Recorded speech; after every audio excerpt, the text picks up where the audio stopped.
I don't care what your file says. Marcus Dalton stepped so close she could feel the heat of his breath. You want a spot on this team? You earn it right now, in front of everyone. Maya Reynolds didn't blink, didn't step back. She picked up the rifle, pressed it into her shoulder, and fired once. The range officer's voice came through the speaker 3 seconds later. Dead center, 10 ring. Not a single man on that firing line made a sound, because 3 of Marcus's best operators had just spent the entire morning failing to make that exact shot. If this story moves something in you, subscribe to our channel and leave a comment telling us what city you're watching from. I want to see exactly how far this story has traveled.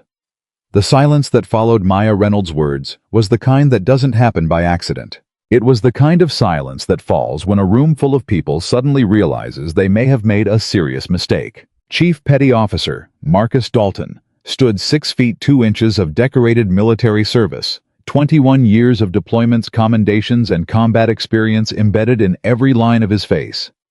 He had trained operators who went on to conduct missions that would never appear in any newspaper.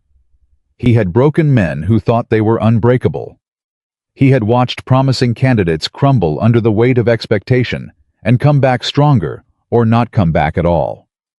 He believed with the kind of certainty that only comes from surviving things most people cannot imagine that he could read a person within the first 30 seconds of meeting them. He had read Maya Reynolds in 15, and he had read her completely wrong.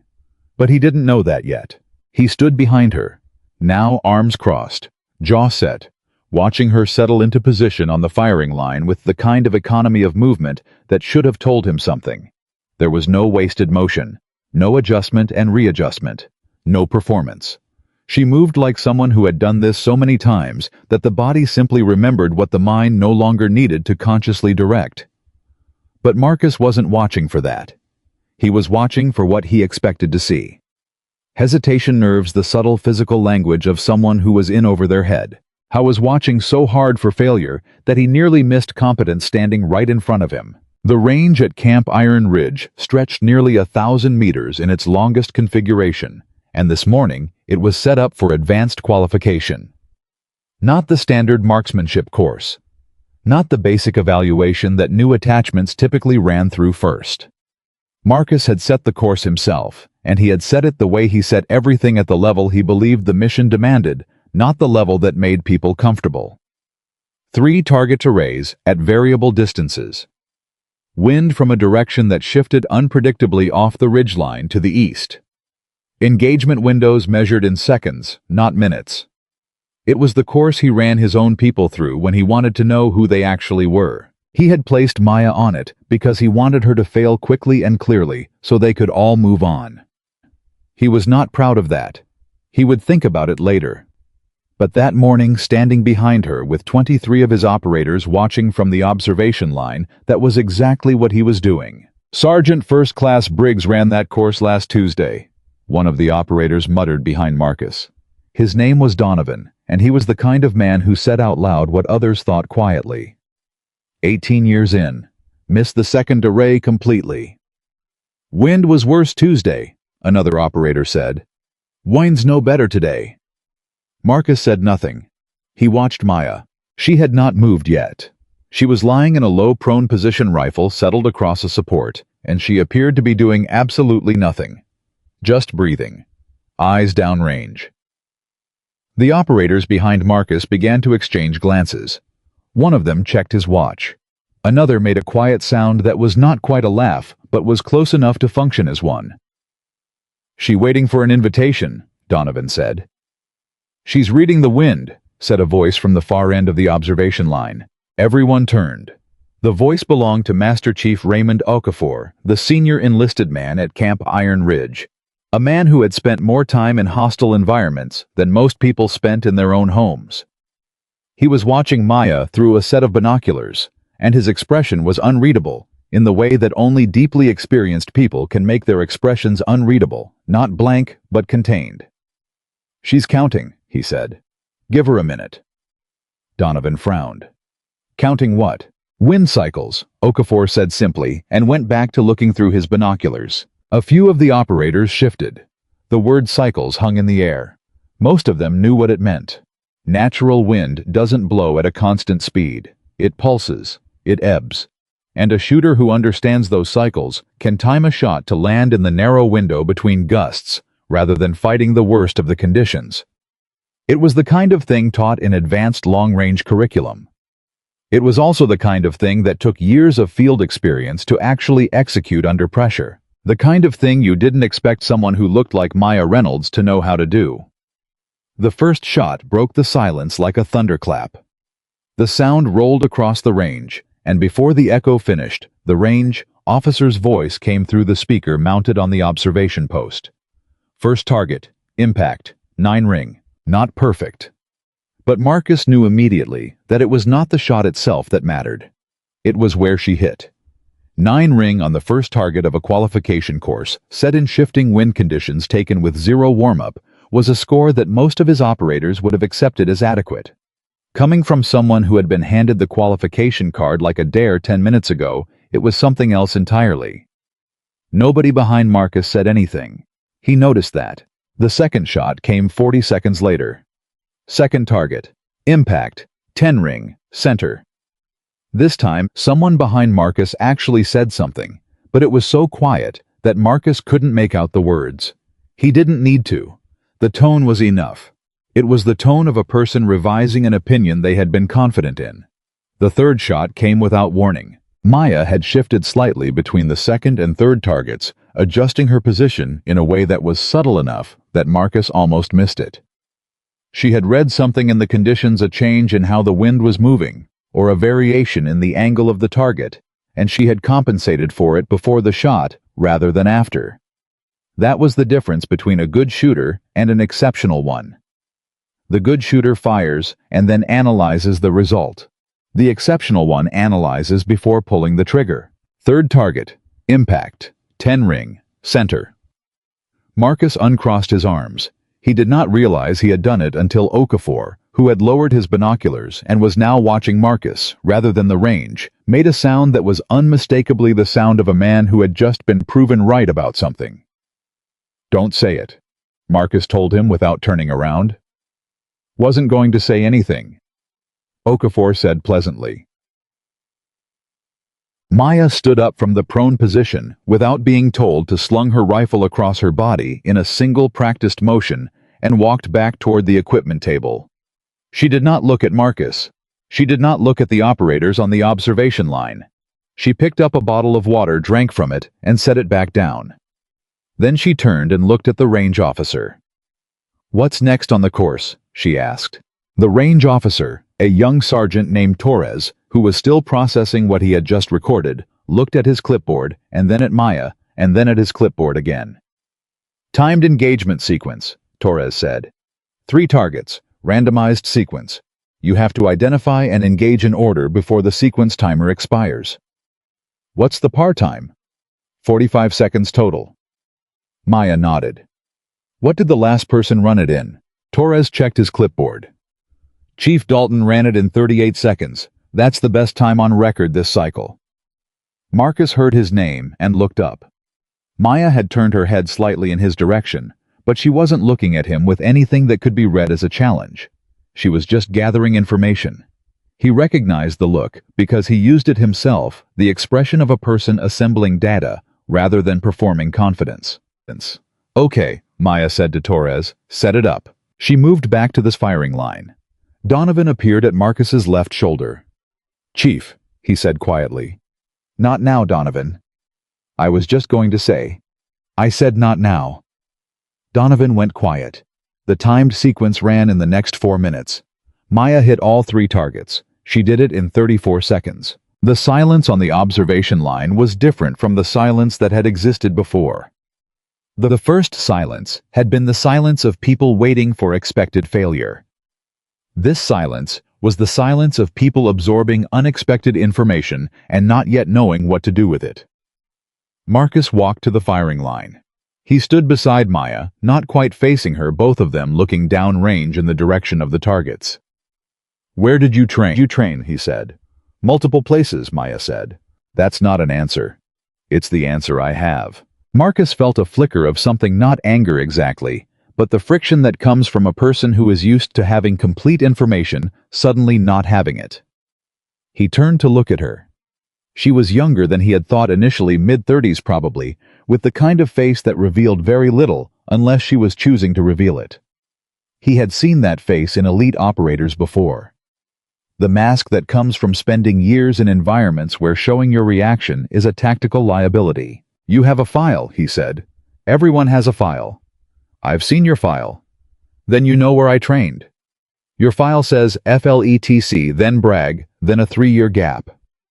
Maya said nothing. "That gap bothers me," Marcus said. "I imagine it does," she said. "What were you doing for 3 years?"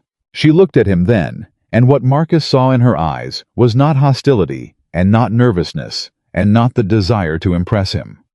It was something quieter and more difficult to categorize. It was patience. The deep-settled patience of someone who has already decided that certain battles are not worth fighting because the outcome is going to happen regardless of whether she argues for it. "I was doing my job," she said. "For who?" "For the same people I'm doing it for now." Marcus studied her for another moment. Then he looked back downrange. "That gap is classified, isn't it?" he said. It was not a question. Maya didn't answer, which was itself the answer. The team gathered in the briefing room that evening, a low rectangular space with a long table, folding chairs, and a whiteboard that bore the traces of dozens of previous mission plans, half erased. This was where the real dynamics of the unit played out, not on the range, where performance was measured by observable outcomes, but here in the room where opinions were formed and hierarchies were reinforced, and new arrivals either found their footing or didn't. Maya sat at the far end of the table. She had a cup of coffee and a notepad, and she was reading something printed on a single sheet of paper that she'd brought in with her. She was not performing accessibility. She was not working to position herself. She was simply occupying her space in a way that was neither aggressive nor apologetic, which was, Marcus thought, as he watched her from across the room, one of the harder things to actually do. Donovan dropped into a chair across from her without being subtle about assessing her. "So," he said. Maya looked up from her paper.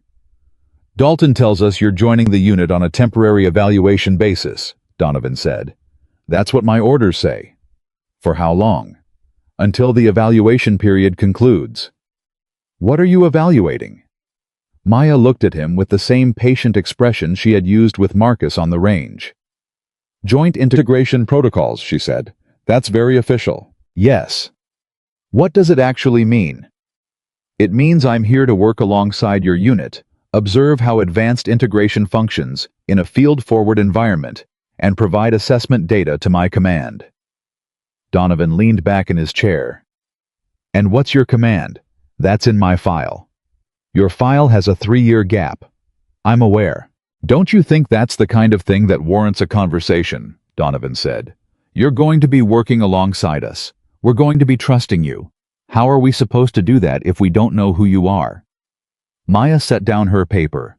She folded her hands on the table in a way that was perfectly calm and completely deliberate. "You know who I am," she said. "You watched me shoot this morning." Donovan opened his mouth, closed it. "Performance doesn't tell you everything," he said finally. "No," Maya agreed. "But it tells you more than a conversation does."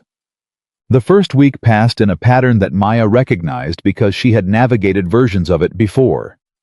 The unit was not hostile.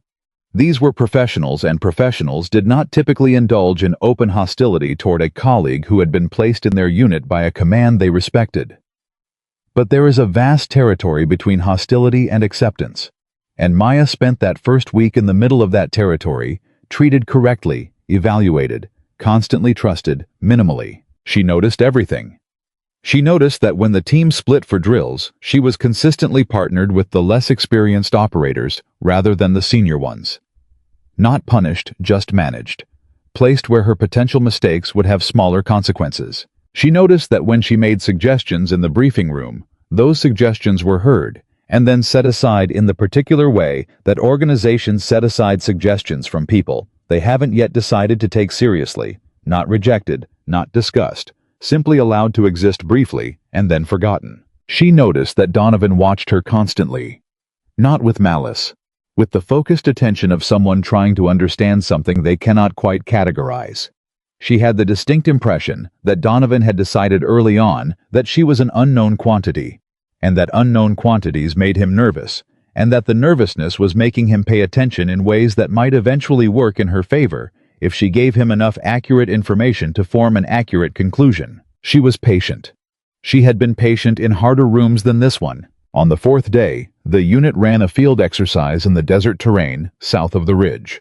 It was a scenario Marcus called a fluid contact drill, a moving engagement where the team would advance through a series of simulated threats, respond to contact, treat casualties, consolidate, and continue moving. The kind of scenario that revealed how a team actually functions under stress, as opposed to how they function when everything is organized and everyone knows their role. Maya was assigned to the second element paired with an operator named Specialist Reyes, who was quiet in a way that was different from Maya's quiet. Reyes was quiet because he was young and uncertain and hadn't yet earned the confidence that comes from knowing how your skills perform under actual pressure. He was good. Maya could see that immediately, but he didn't trust himself yet, and that untrustworthiness was something experienced people could feel when they stood beside you. The exercise began. The first simulated contact came 3 minutes in. Standard response. The element went to cover, returned fire on the simulated threat positions, and began maneuvering. Textbook execution. Maya moved with her element-covered Reyes while he moved, held her own position when the simulated fire intensified. Then the scenario shifted. Marcus, running control for the exercise, introduced a complication that he had not briefed beforehand. A secondary simulated casualty, the element leader going down, leaving Maya as the senior person in the second element, with no prior briefing on her authority to command. Reyes looked at her. The operators around her looked at her. And Maya made a decision in the space of approximately 1 second. Reyes, take the left side, establish suppression on the near threat. Jackson with me. We're moving to extract the lead element and consolidate. Everyone else hold your positions until I call movement. Her voice was not loud. It was clear. There is a difference. The operators moved. They moved because the instruction was correct, and delivered with the kind of absolute certainty that the body responds to before the mind has finished processing whether to comply. It was not authority borrowed from rank or rank-adjacent confidence. It was the authority of someone who knew exactly what needed to happen and saw no reason to perform uncertainty about it. Donovan, who was part of the lead element and had been simulating a casualty on the ground, cracked one eye open as Maya moved toward him, with Jackson covering her approach. She crouched beside him, assessed the simulated wound, made a call on treatment priority, and looked up at Jackson. "Can you carry him?" "Yes, ma'am." "Then let's go." Donovan, officially dead, let himself be moved without protest, but his eyes were open, watching everything. After the exercise concluded and the debrief was underway, he sat across the table from Maya and said something that surprised her. "You've commanded before." Not a question. "Yes," she said. "At what level?" She paused. Not because she was calculating how to lie, but because she was deciding how much of the truth to offer. "Multiple levels," she said. Donovan looked at her for a long moment. Then he looked at Marcus. Marcus was already looking at him. The two men had been together long enough that they could communicate significant things without words. What passed between them in that moment was not agreement exactly, but it was a shared revision. A small but meaningful update to the operating theory they had both been carrying about who Lieutenant Maya Reynolds was and what she was doing here. The seventh day brought rain. Not the soft rain of other climates, but the hard, driving desert rain that comes rarely, and with a kind of intensity that seems personal. The training grounds became difficult. Equipment became unreliable. The conditions that Marcus had set for the week's final evaluation, a complex long-range scenario requiring precision shooting under observation, became something considerably more demanding. Marcus stood in the briefing room that morning, looking at the weather data on his laptop, and made a decision that surprised Donovan and impressed Okafor and told Maya everything she needed to know about Marcus Dalton as a leader. "We run it," he said. In this, Donovan asked. The mission doesn't check the forecast, Marcus said. We run it. The evaluation was designed as a full team effort with integrated components. Breach element, support element, and precision overwatch. Maya was assigned to overwatch. She had expected this. The assignment required her to take a long-range position, establish observation, and provide precision fire support for the breach element as they moved through the objective area. Wind rain reduced visibility. The shot would be complicated. The window would be narrow. She positioned herself in the overwatch location 2 hours before the breach element was scheduled to move. Those 2 hours were not spent the way some observers might have imagined. She was not resting. She was not waiting. She was working cataloging the wind patterns as they shifted with the rain, measuring how the precipitation affected her ballistic data, adjusting her mental calculations, and then adjusting them again as conditions continued to change. It was the kind of work that doesn't look like work from the outside. It looks like stillness. But stillness is sometimes the most precise form of effort. Torres, who had been assigned as her range safety officer for the evaluation, crouched beside her during one of the waiting periods and said something that revealed he had been paying attention. You calculate everything in advance, he said. Yes, she said. Most people wait until the shot is about to happen and then adjust. Most people get the shot wrong. Torres was quiet for a moment. Where did you learn that? Experience, she said. The kind that's in a file, Torres said, or the kind that isn't. She looked at him then, and whatever he saw in her expression made him decide not to push the question. The breach element moved into position at 1300 hours. Maya watched through her scope. The scenario was constructed around a simulated target in a location that required the breach element to expose themselves briefly, a gap in the structure they were moving through that had no cover. The overwatch shot was designed to provide suppression on a simulated threat position before the element moved through the gap. Timing was critical. If the shot came too early, the threat had time to react and reposition. If it came too late, the element was already in the gap and vulnerable. Marcus's voice came through the communication system. Overwatch breach element is at the ready point. Confirm your status. Maya's voice was steady. Overwatch is set. Shot is on your call. You have 1 minute to your firing window. Understood. 40 seconds. The rain intensified. The wind changed direction slightly. Maya recalculated without stopping what her hands were doing, which was nothing. She was completely still breathing in the pattern she had used for years. The one that slows the heart rate to a point where the movement between heartbeats is long enough to fire without disruption. 20 seconds. Overwatch breach element is stepping in 10. Ready, Maya said. 10 seconds. A gust. She waited for it to pass. 7. 6. The gust subsided. The window opened, not a gap in the wind, but a reduction, a brief stabilization in the chaos. And she felt it in the way that experience teaches the body to feel things the mind cannot consciously perceive. She fired. The sound was absorbed immediately by the rain. The target registered a hit. The breach element moved through the gap. Marcus's voice came through the system again, and this time there was something in it that was different from every previous communication she had heard from him. Not relief, not approval, something more fundamental than either of those things. Clean shot, he said. Element is through. And then after a pause that lasted exactly long enough to mean something, good shooting, Lieutenant. It was the first time he had called her lieutenant without loading the word with the weight of skepticism. Reyes, lying beside her in the overwatch position, looked at her with an expression that was young and honest and uncomplicated. Did you know you'd make that shot? He asked. Maya held the scope for another moment, watching the element consolidate. I knew the conditions well enough, she said. That's not an answer. She looked at him. No, she agreed. But it's the honest one. You never know for certain. You calculate the probability as precisely as you can, and then you accept the uncertainty, and then you fire. The ones who know for certain before they pull the trigger are usually the ones who miss. Reyes absorbed this. How do you live with the uncertainty? He asked. Maya lowered the scope. Carefully, she said. The final briefing of the evaluation period was held in the main conference room with Marcus at the front, Okafor to his right, and the full unit arrayed around the table. The evaluation data from the week was on the whiteboard behind Marcus' numbers scores assessments across multiple categories. Maya's numbers were at the top, not in all categories. She was not the fastest mover. She was not the strongest.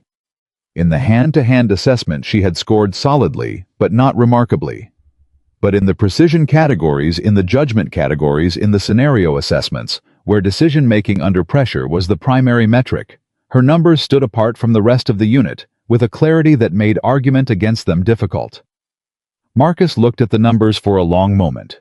Then he looked at the unit. "What these numbers tell us is accurate," he said. "What they don't tell us is everything. So I'm going to say something that I want this room to hear clearly." The unit was quiet. "I made an assessment on day 1, Marcus said. "Before the qualification course, before the exercises, I looked at Lieutenant Reynolds and I made a determination about who she was and what she was capable of, and that determination was based on assumptions rather than data. And that is exactly the kind of thinking that gets people killed in the field." He paused. "So I'm correcting it now, in front of everyone. Because if I let it stand uncorrected, I'm telling this unit that it's acceptable to lead with assumptions, and it isn't." Donovan across the table was looking at his hands.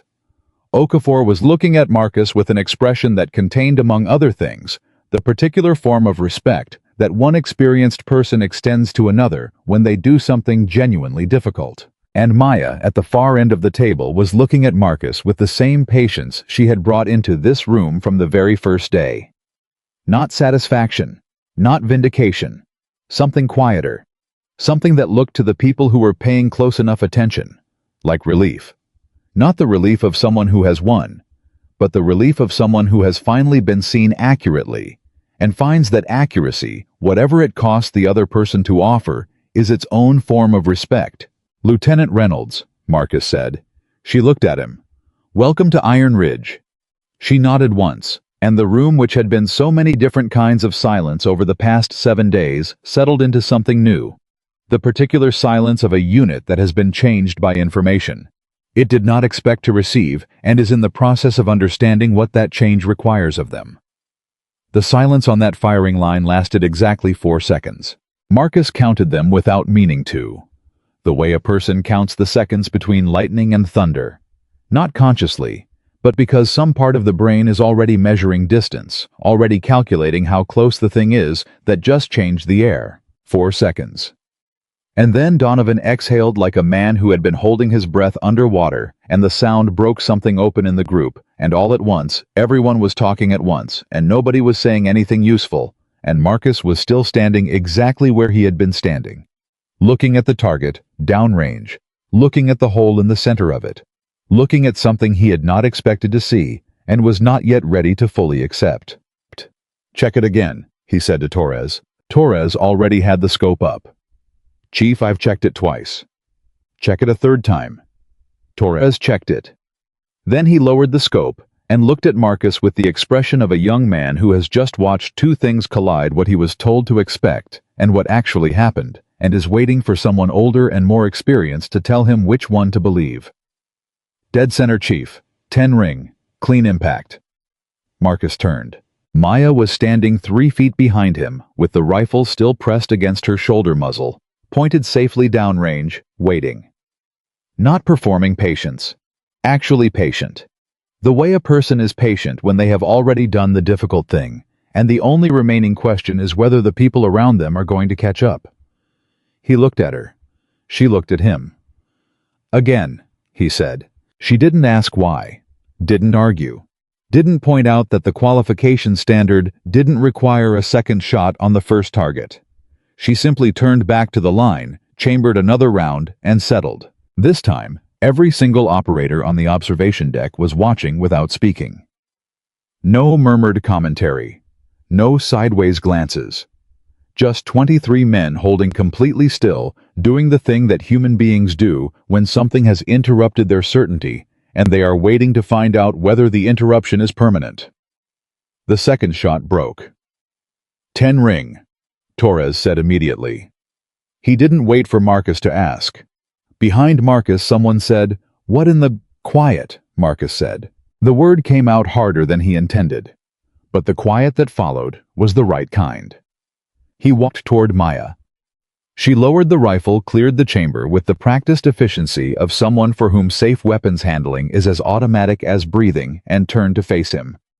He stopped 2 feet from her, close enough that the conversation was private without being confrontational. "Who trained you?" he said. "I've answered that question. You gave me a non-answer. I gave you the answer I'm authorized to give." Marcus studied her face. The rain had not come yet. That would be later in the week, but the morning air was carrying the dry metallic smell of the desert that he had spent 2 decades associating with work. With the moment before something important happens. "The gap in your file," he said. 3 years. That's not administrative leave." "No," she said. "That's not training rotation either." "No." "So what is it?" She looked at him with those patient eyes, and what he saw in them was not evasion. It was the specific expression of a person who is telling you the truth about the existence of a limit without crossing the limit itself. "It's the part I can't tell you," she said. "Not because I don't want to, because I'm not authorized to." Marcus was quiet for a long moment. "Does Okafor know?" he said finally. "You'd have to ask Master Chief Okafor," she said. He already knew the answer, because he had seen Okafor's face when she fired the first shot. And Master Chief Raymond Okafor was a man who was surprised by almost nothing, and he had not been surprised. Okafor found Marcus in the equipment room 40 minutes later. Marcus was cleaning a rifle he did not need to clean. It was a habit, the mechanical repetition of a familiar task, while the brain worked on something harder. Okafor recognized the habit because he shared it. He sat down across from Marcus without being invited, which was also a habit, and one that Marcus had given up objecting to years ago. "Say it," Marcus told him without looking up. "I haven't said anything." "You've been not saying it since the range. Just say it." Okafor folded his hands on the table. He was in his late 40s, with the build of a man who had maintained his physical standards, not out of vanity, but out of the conviction that his body was a tool, and tools required maintenance. He had the kind of face that made people want to tell him things, which was one of the reasons he was exceptional at his job. "Her file has a gap," Okafor said. "I know about the gap. I know what's in the gap." Marcus looked up. Okafor held his gaze steadily. "I can't tell you what's in it. I want to be direct about that. I'm not being coy. I genuinely cannot brief you on the contents. But you know." "I know." "And knowing what you know," Marcus said slowly, "you're sitting across from me right now, which tells me something." "It tells you I wanted to be here for this conversation," Okafor said. "Because I knew you'd have it eventually, and I wanted to be part of it." "Why?" "Because what I know changes the context of everything that's happening here, and I think you deserve to have the context, even if I can't give you the content." Marcus set down the cleaning rod. He gave Okafor his full attention, which was something he did not do with most people, and which Okafor knew better than to waste. "The evaluation assignment," Okafor said carefully. "The joint integration protocol she mentioned. That's real. That's what her orders say. But it's not the whole story." "It's never the whole story." Okafor paused. "What I can tell you is this. The people who sent her here know exactly who they sent. They did not send her because they needed to fill a slot or satisfy a requirement. They sent her because they needed to know something specific, and she's the right person to generate that knowledge." "What do they need to know?" "Whether this unit is capable of integrating with a specific operational profile," Okafor said. "Without bias, without the kind of institutional friction that gets people hurt in the field." Marcus was quiet. "And the shooting," he said finally. "What about it?" "The shooting isn't part of the evaluation, is it?" Okafor looked at him for a moment. "No," he said. "The shooting is just who she is." That night in the common area of the barracks, the conversation among the operators had the particular quality of a discussion that everyone is trying to sound casual about while actually being invested in with their entire attention. Donovan sat at the table with a cup of coffee, He had stopped drinking 20 minutes ago, and around him were 5 other operators. Reyes Jackson, a quiet veteran named Stellman, who had been on 3 combat rotations, and 2 newer members of the unit named Cho and Barrett. And they were talking about Maya Reynolds, the way the unit talked about things that had unsettled their established understanding of the world. "She's not just a shooter," Stellman said. He had the flat declarative speaking style of a person who had been in enough situations to stop feeling the need to qualify his observations. "You watch her move, that's not range training, that's operational." "She's been deployed," Reyes said. "Obviously she's been deployed," Donovan said. "The question is where and in what capacity." "The Gap," Cho said. "The Gap," Donovan confirmed. "Could be a lot of things," Barrett said. He was the youngest at the table and the most inclined toward charitable interpretation, which the older operators found both admirable and occasionally irritating. "Could be a program we don't have clearance for." "Obviously it's a program we don't have clearance for," Donovan said. "The question is what kind of program?" "Why does it matter?" Reyes asked. Donovan looked at him. "It matters," Donovan said, "because we're going to be trusting her in the field. In scenarios where trust is the difference between someone going home and someone not going home. And trust requires knowing who you're trusting." "She made that shot," Reyes said simply. "She made the shot," Donovan agreed. "And I'm telling you that the shot matters and the gap matters, and neither one cancels the other out. Both things are true at the same time. I'm allowed to be impressed by her and still want to know who she is." Stellman had been quiet through this, turning his coffee cup slowly on the table. Now he said something that shifted the texture of the conversation. "I served with a guy once," he said. 3 rotations, never said much about himself, file that stopped making sense somewhere around 2009. Best operator I ever worked alongside. Not the loudest. Not the one who told the best stories in the bar. He stopped turning the cup. But when things went wrong, and things went wrong bad on the 3rd rotation, he was the one.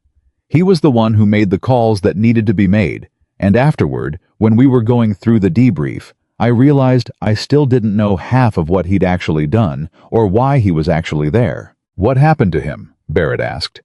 "He finished his rotation and he left," Stellman said. "And 6 months later, someone told me his name was associated with an operation that I'd heard about in fragments and hadn't been able to make sense of. And suddenly, the fragments made sense." The table was quiet. "I'm not saying she's that," Stellman said. "I'm saying some people carry what they've done differently than others.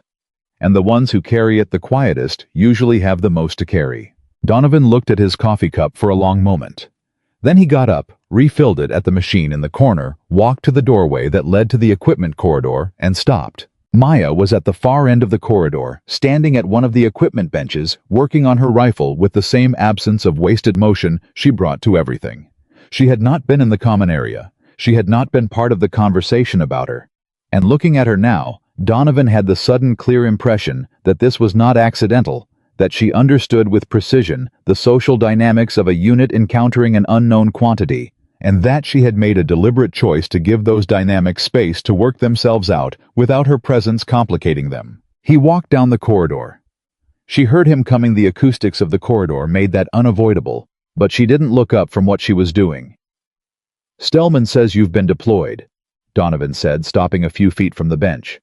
"Stellman inferred I've been deployed," Maya said without looking up. "That's different." "Is his inference wrong?" She set down the tool she was using and looked at him with the direct, uncomplicated attention that he was beginning to understand was her default mode. Not a performance of honesty, but actual honesty, stripped of everything extra. "No," she said. "His inference isn't wrong." "Where, Donovan, I know, classified 3-year gap, you can't tell me." He leaned against the wall across from her. "But here's my problem. I've been in this unit for 8 years. I know these people. I know what they're capable of, and I know what they're afraid of, and I know how they make decisions under pressure. That knowledge is what keeps us functional in the field.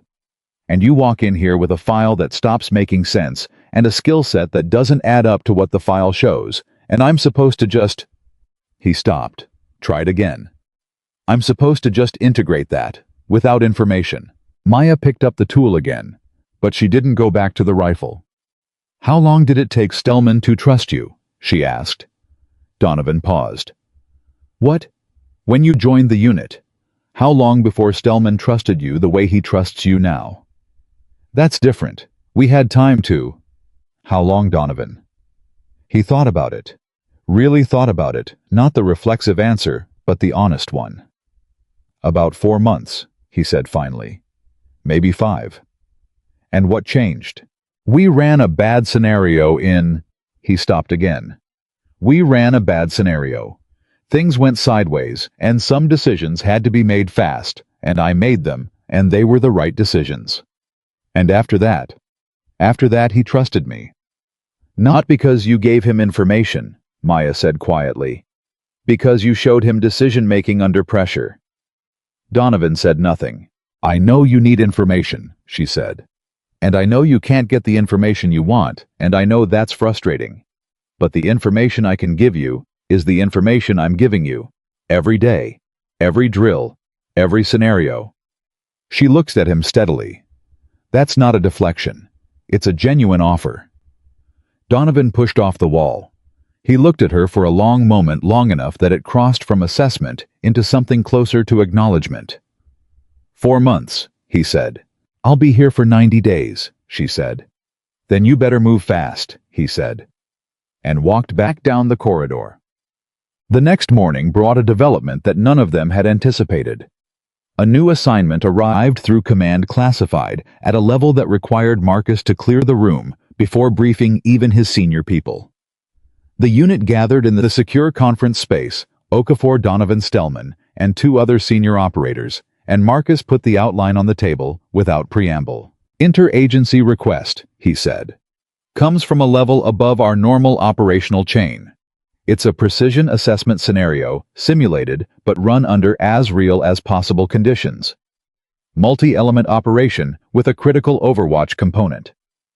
The assessment is being used to qualify a joint protocol that, if it passes, gets implemented across multiple units."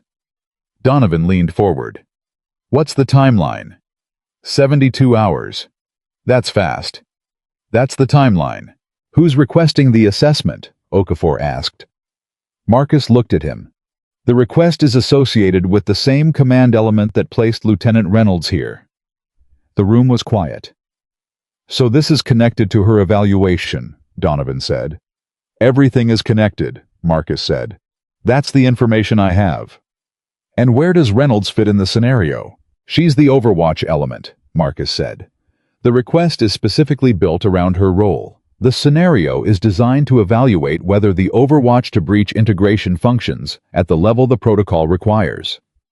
Stellman, who had been quiet, said, "They built the entire scenario around her." "Yes. Which means whoever sent her here designed this assessment knowing she would be the Overwatch." "That's my read," Marcus said. Another silence longer than the previous ones. "They're not just evaluating the unit," Donovan said slowly. "They're evaluating whether we can work with her specifically.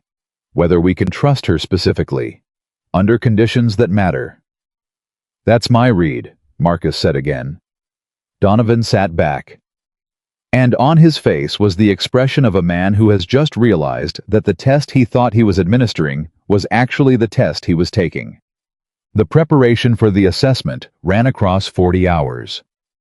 Maya worked alongside the unit during that preparation with the same unhurried precision she brought to everything. But there was something different in the room now. The information that had come through the command channel, the revelation that the entire scenario had been structured around her role. That the command element that sent her had designed this deliberately, had changed the texture of how the operators looked at her. Not warmer, exactly. These were not people who moved quickly toward warmth, but more careful, more attentive. The way a person pays attention when they realize the thing in front of them is more significant than they initially categorized it. During one of the planning sessions, Marcus spread the scenario map on the table and walked through the Overwatch positioning with Maya, directly asking questions. He would have asked any senior operator he was relying on for a critical component. He was not softening his questions for her. He was not performing confidence in her that he hadn't earned yet. He was asking because he needed the answers, and she was the person who had them. Wind pattern from the eastern ridge, he said, pointing. In the afternoon when we're running the scenario, what are you expecting? Variable, she said. That ridge creates a funnel effect in the afternoon thermal cycle. Wind will gust and then drop. The dangerous moment is right at the end of a gust. That's when inexperienced shooters fire because the gust is stopping, and it feels like it's calming down. But there's a secondary gust behind it, usually within 3 to 4 seconds. You have to wait through both. Marcus looked at her. How long does the window between the secondary gust and the next cycle run? Roughly 8 to 12 seconds depending on the thermal conditions that day. Long enough. For one shot. One shot is all I'll need, she said. And she said it without bravado, without performance, simply as a statement of operational fact. The same way she might say, a rifle weighs 8 pounds. Because it was true, and the truth was useful, and there was no point complicating it with anything else. Marcus looked at the map. Then, without looking up, he said something that Donovan, who was standing 3 feet away close enough to hear, would think about for a long time afterward. I want to apologize, Marcus said.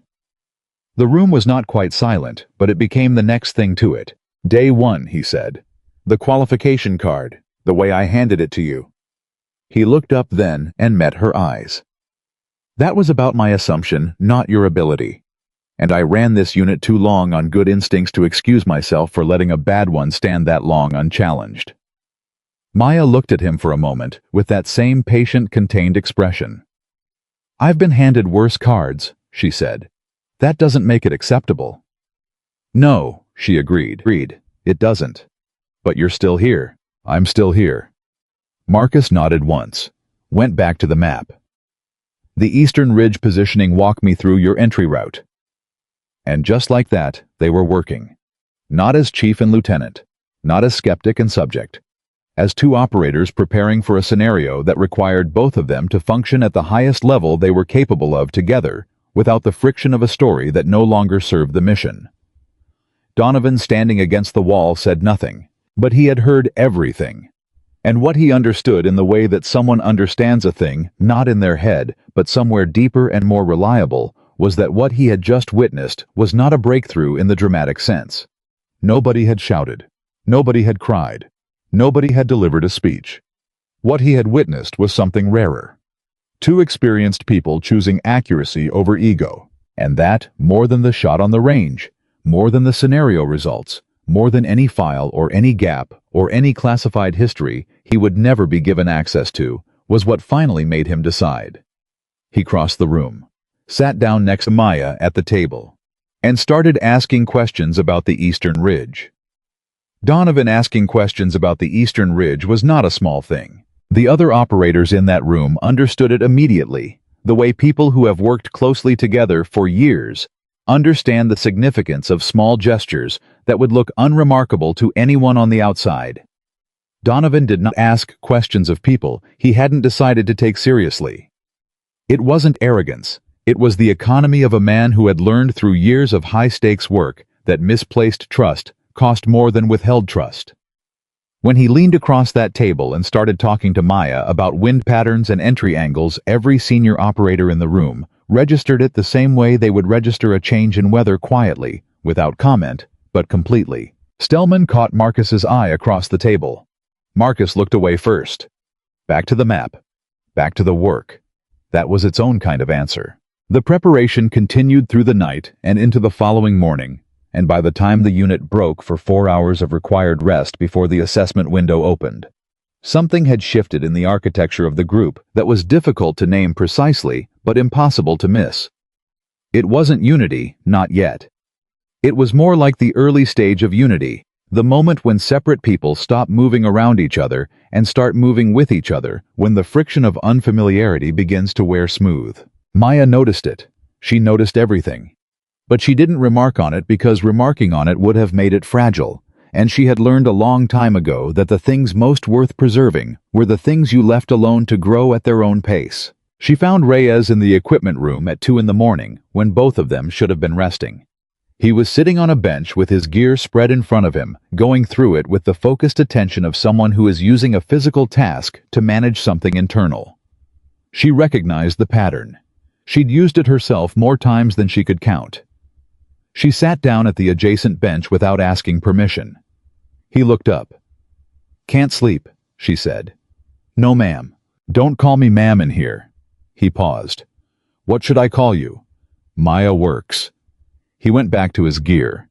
She started checking her own kit, not because it needed checking, but because the shared activity created a kind of permission for the conversation to continue or not continue without pressure either way. After a few minutes, he said, "The assessment tomorrow." "Yes." "It's not just an assessment." She looked at him. "I mean it is," he said quickly. "I know it's a real scenario, but it's also I've been watching how the unit is treating it. The level of it feels like more is riding on it than usual." "More is always riding on something than the paperwork indicates," she said. "That's not an answer either." She almost smiled. "You're learning." He set down the piece of gear he was working on and looked at her directly. Reyes had a quality. She respected a genuine directness that hadn't been smoothed away by performance or institutional habit. He was still young enough to ask the real question instead of the acceptable version of it. "Are you afraid?" he said. She considered it. "Not of the shot," she said. "Then of what?" "Of the things that happen after the shot that nobody plans for," she said. "The shot is the part I control. Everything else is variable." He absorbed this. "How do you prepare for the variables?" "You don't," she said. "You prepare for the constants, and you stay loose enough to handle the variables when they come." "Stay loose," he repeated. "Don't grip so hard that you can't move," she said. "The grip is what kills you, not the situation, the grip." Reyes picked up his gear again. He was quiet for a moment working, and then he said something that caught her off guard in the way that honest things from unexpected directions always do. "I watched you on the range that first morning," he said. "When Chief Dalton handed you that card, I was at the back of the observation line." He paused.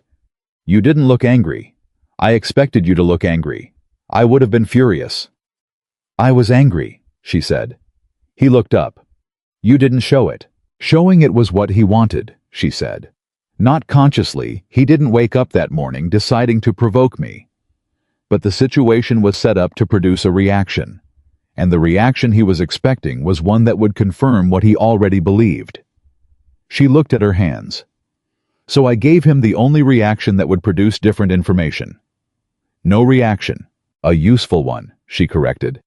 "There's a difference between no reaction and a disciplined one. No reaction is just absence. A disciplined one is a choice. The choice told him something." "What did it tell him?" "That I was there to work," she said simply. "Not to fight for the right to work." Reyes thought about this for a long time. Long enough that Maya had finished checking her kit and was starting to close it up. "I want to be that," he said finally. She looked at him. "Not I mean." He shook his head, frustrated with his own phrasing. "That level of control, that certainty. I've been in the unit 14 months, and I still feel like I'm trying to prove something every single day." "You are," she said. He blinked. "Everyone is," she said. "The difference between where you are now and where you want to be isn't that the proving stops. It's that you stop needing the proof to be witnessed." She stood up, slung her kit over her shoulder. "You'll still do the work, but you'll stop doing it for the audience." She walked to the door. "Get some sleep, Reyes," she said. "Tomorrow is going to require everything you have." He looked at his gear, then at the door she'd just walked through. Then he started putting his equipment away. The assessment window opened at 0900 the following morning. Marcus gave the final briefing to the full unit, 40 minutes before standing at the front of the secure room with the kind of focused quiet that the operators had learned to read as the register above, professional, and below urgent. The register that meant everything needed to be right, but there was still time to make it right if they moved cleanly. "Two elements," he said. "Breach and overwatch. Breach is moving on a simulated objective with a critical angle exposure point at the 40-meter mark. The exposure point cannot be avoided. The only way through it is fast and covered." He looked around the room. Overwatch covers the exposure point. One shot, one window, one opportunity. The breach element times their movement to the shot. If the timing is off, if the shot is late, or the movement is early, the scenario fails. And if the shot misses, Donovan said. The scenario fails, Marcus said. How tight is the window? 8 seconds, Maya said from her position at the side of the room. Everyone looked at her. The thermal cycle off the eastern ridge produces a stable window of 8 to 12 seconds between the secondary gust and the next cycle. 8 is the conservative estimate. I'll take the shot in the first 4 seconds of the window. You're sure about the thermal pattern, Marcus said. I've been tracking it for 3 days, she said. And if the pattern breaks, Donovan said. Not aggressively, actually asking. Then I adjust, she said. That's what the second and third second of the window are for. Donovan nodded slowly. The nod of a person who has decided to extend credit based on evidence rather than certainty. It was different from the nod of full confidence, and Maya could read the difference, and she respected him more for not pretending it was the same thing. Marcus ran through the remaining details. Communication protocol, abort criteria, the evaluation observer from the command element, who would be present, and who Marcus described in the particularly neutral tone he used when describing things he had not yet formed a complete opinion about. Observation team arrives at 0845, he said. They are there to watch and record. They are not there to advise or interfere. If anyone from the observation team attempts to modify the scenario in real time, that comes to me immediately. Who's on the observation team? Stellman asked. 2 people, Marcus said. A colonel from the Joint Assessment Office and a civilian specialist. The way he said civilian specialist told the room that he had not been given any further information about who the civilian specialist was, and that the lack of information was itself information. Okafor, standing to Marcus's left, was watching Maya. She was looking at the scenario map on the table. Her expression had not changed, but Okafor had spent enough years reading people to see the thing that was not on her face. The recognition, the suppressed reaction to information she already had.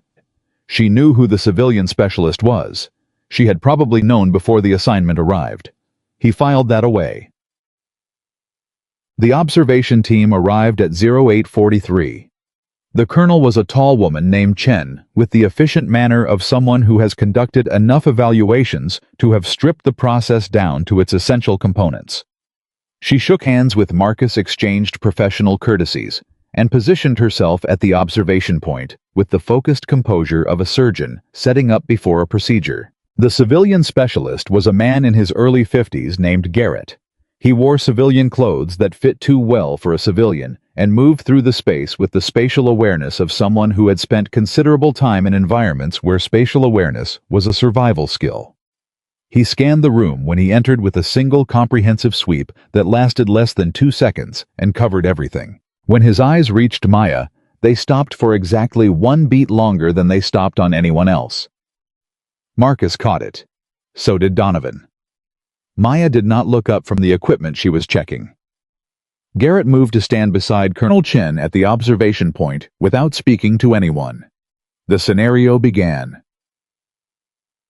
The breach element moved into position at 0917. Donovan was leading it, a decision Marcus had made deliberately, and one that Donovan understood carried its own weight. Donovan was the operator who had been most vocal about his reservations, who had pushed hardest against the integration, who had demanded information that nobody could give him. Putting him on the breach element meant that when the moment came, when Maya's shot either hit or didn't, when the timing either held or broke, the person whose life was most directly depending on her judgment would be the person who had questioned that judgment most openly. Marcus had not explained this reasoning to Donovan. He hadn't needed to. Donovan had understood it the moment Marcus assigned him, and he had not objected, and the absence of objection was its own kind of answer. The breach element was at the ready point at 0919. Maya's voice came through the communication system steady and clear. Overwatch is set. I have the exposure point. Copy, Marcus said from the command position. Breach element confirm ready. Breach ready, Donovan said. Overwatch, you have control of the timeline. There was a pause. In that pause lived the entirety of everything that had happened in the preceding days. Every doubt, every qualification card, every conversation in the corridor, and the barracks and the equipment room. Every question asked, and every answer withheld, and every small moment where one person revised their estimate of another. All of it compressed into the space between Marcus handing Maya the timeline and Maya accepting it. "Copy," Maya said. "Monitoring the window. Breach element standby." The thermal cycle off the eastern ridge was doing what she had predicted it would do. She had been watching it for 20 minutes from the overwatch position, counting the intervals, measuring the duration of each gust, tracking the pattern with the patient precision of someone who understands that nature is not random, it is complex, and complexity has rhythm if you observe it long enough. The first gust came. "Stand by," she said. The first gust peaked, began to drop. "Don't move," she said. "Secondary gust incoming." Donovan, at the ready point, heard the instruction and held the element. He felt the first gust falling away, and the instinct in him, the deeply trained instinct of a man who has been moving through dangerous environments for most of his adult life, said go. "The gust is dropping. Move now." But he held. Because she had told him to hold, and he had decided in that tableside conversation about the eastern ridge, in that long moment of choosing accuracy over ego, that he was going to give her the credit she had earned before she'd had a chance to earn it. The secondary gust hit, harder than the first. Behind the command position, one of the junior observers made a sound. "She called it," Reyes said quietly from his position at the perimeter. He was watching the wind indicators on the range equipment, and the secondary gust was exactly where Maya had said it would be, exactly as strong as she had said it would be, arriving emitter. He was watching the wind indicators on the range equipment, and the secondary gust was exactly where Maya had said it would be, exactly as strong as she had said it would be, arriving exactly as many seconds after the primary gust as she had calculated. The secondary gust peaked, began to drop. "Window in 3, Maya said. Donovan's hand went up. The breach element readied. "Window in 2. The secondary gust fell away, and behind it came the stillness. Not silence, but the functional stillness of a brief meteorological pause, the held breath between one thing and the next. "Moving," Maya said. The shot broke, and in the same half-second, Donovan's hand came down, and the breach element moved, not after the shot, not in response to the shot, but with it timed so precisely to the firing sequence that the movement and the shot were functionally simultaneous. The exposure point was covered before the simulated threat had any window to react. The element was through the gap and consolidating before the echo of the shot had finished rolling across the ridge. The range officer's voice came through the system. "Impact confirmed. Target neutralized. Breach element is clear." The scenario ran for another 11 minutes, covering the consolidation phase and the extraction sequence, and the breach element executed it cleanly. But everyone on the observation line, everyone monitoring from the command position, everyone who had been holding something tight in their chest for the duration of the assessment, they had known the outcome from the moment the range officer's voice came through. When it ended, the communication system carried Marcus's voice. "All elements stand down. Assessment complete." And then after a pause, "Outstanding work." He said it to everyone, but everyone knew which direction it was aimed. Colonel Chen conducted her debrief with Marcus at the command position while the elements returned and cleared their equipment. It was a professional debrief, efficient, precise, focused on the quantifiable elements of the assessment. Hit probability, timing variance, communication latency, the metrics that the joint protocol required.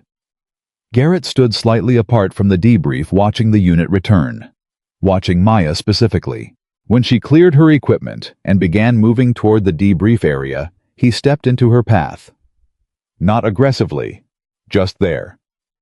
"Nice wind call," he said. Maya looked at him. "Thank you. Secondary gust timing was spot on. I had 3 days to observe the cycle. Most people would have still second-guessed it at the last second," Garrett said. "The instinct to fire in the lull after the first gust is very strong. Even experienced shooters get pulled by it." "I know," she said. "That's why I briefed the breach element on it. So they'd hold, even if everything in them said move." Garrett nodded slowly.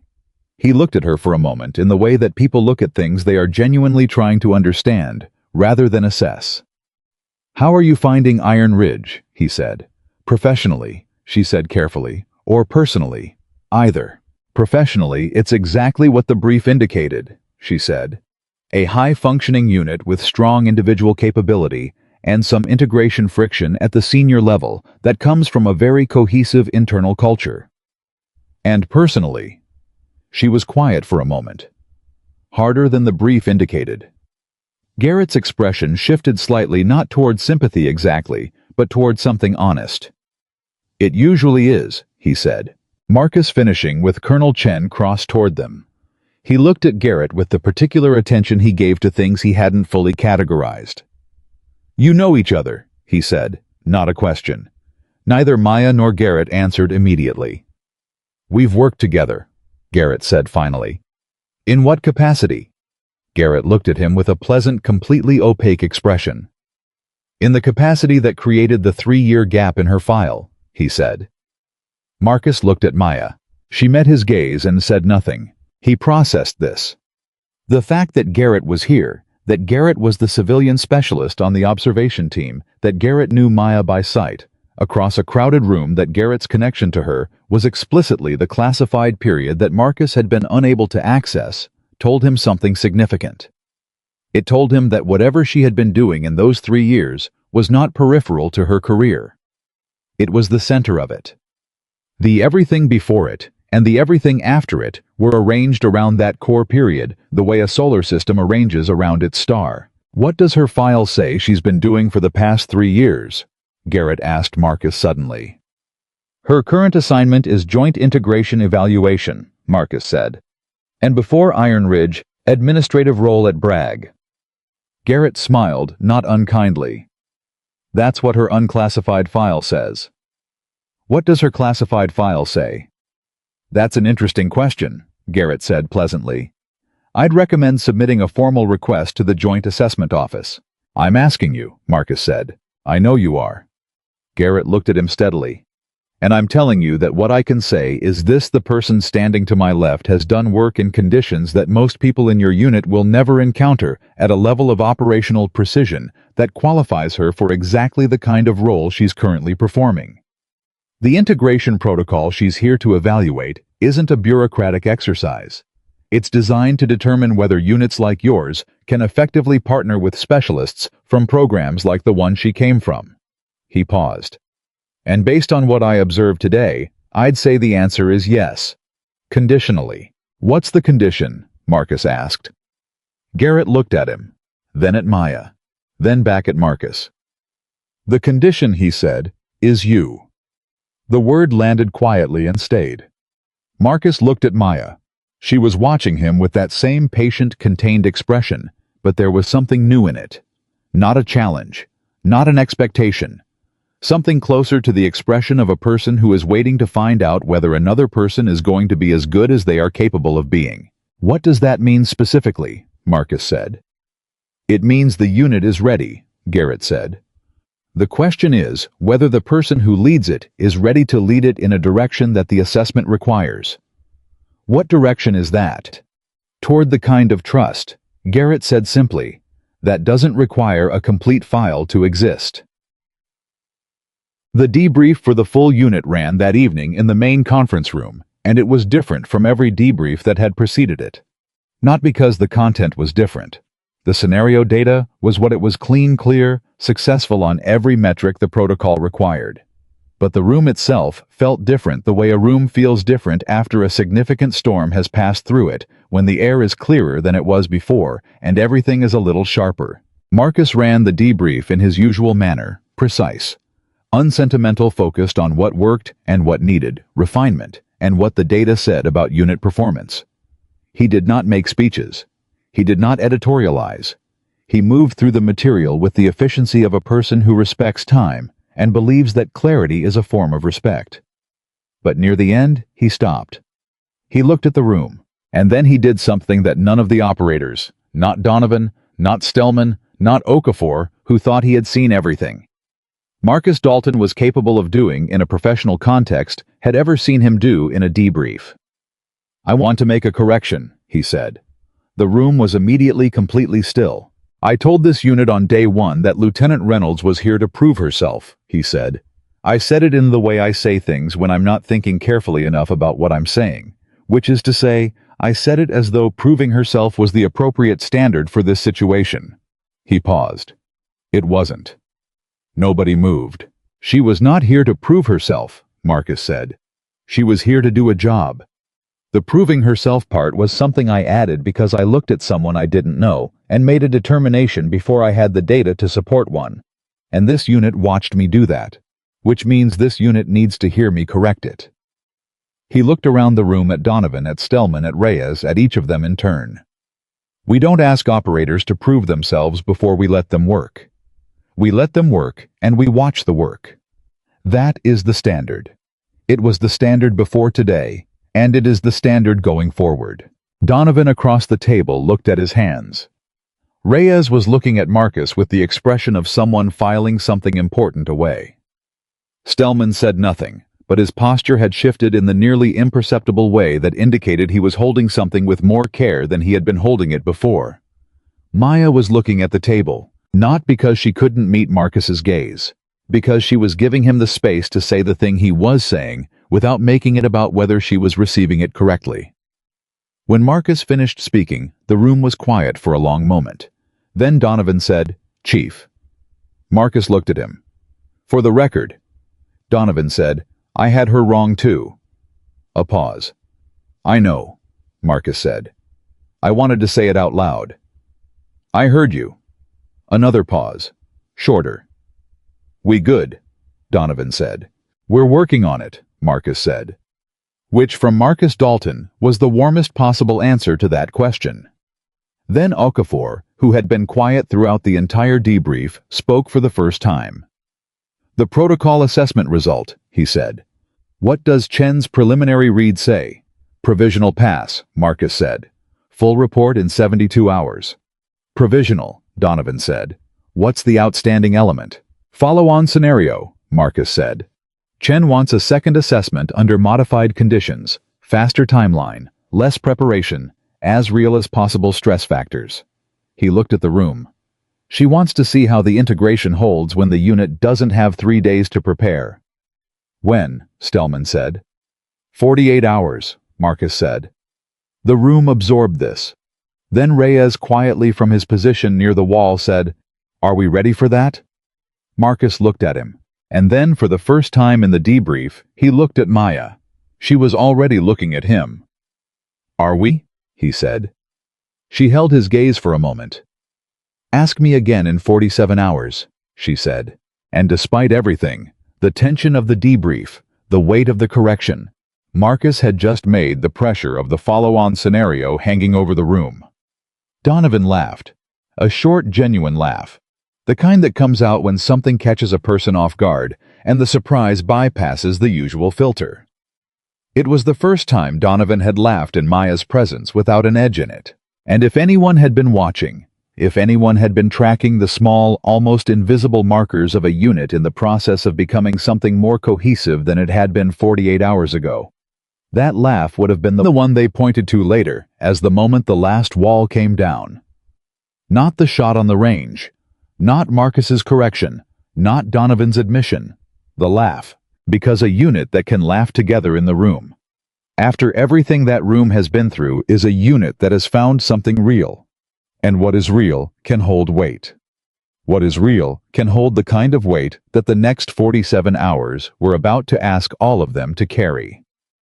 The 47 hours did not behave the way anyone planned for them to. That was, Marcus would say later, the point. That was precisely and deliberately the point.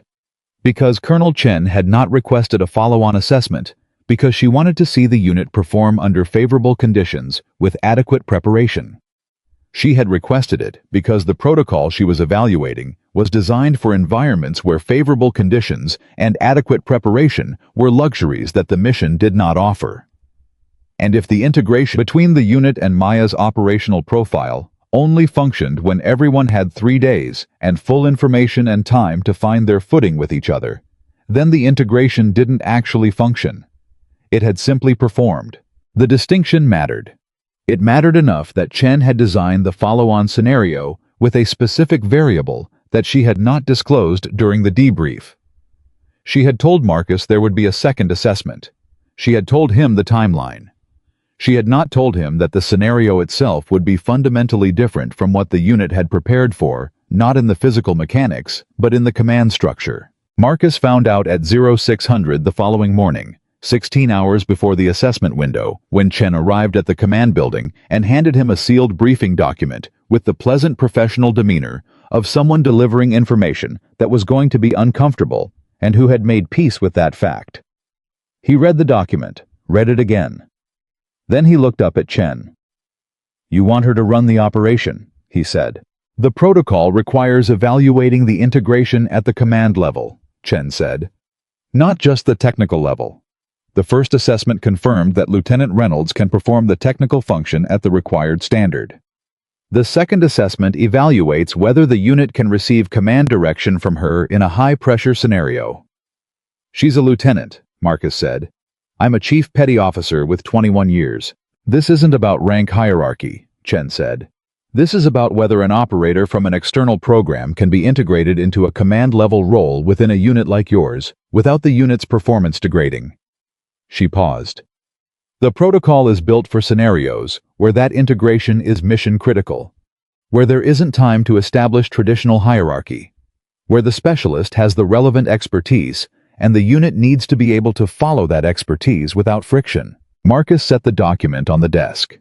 He was quiet for long enough that Chen let the quiet exist without filling it, which told him she understood what she was asking.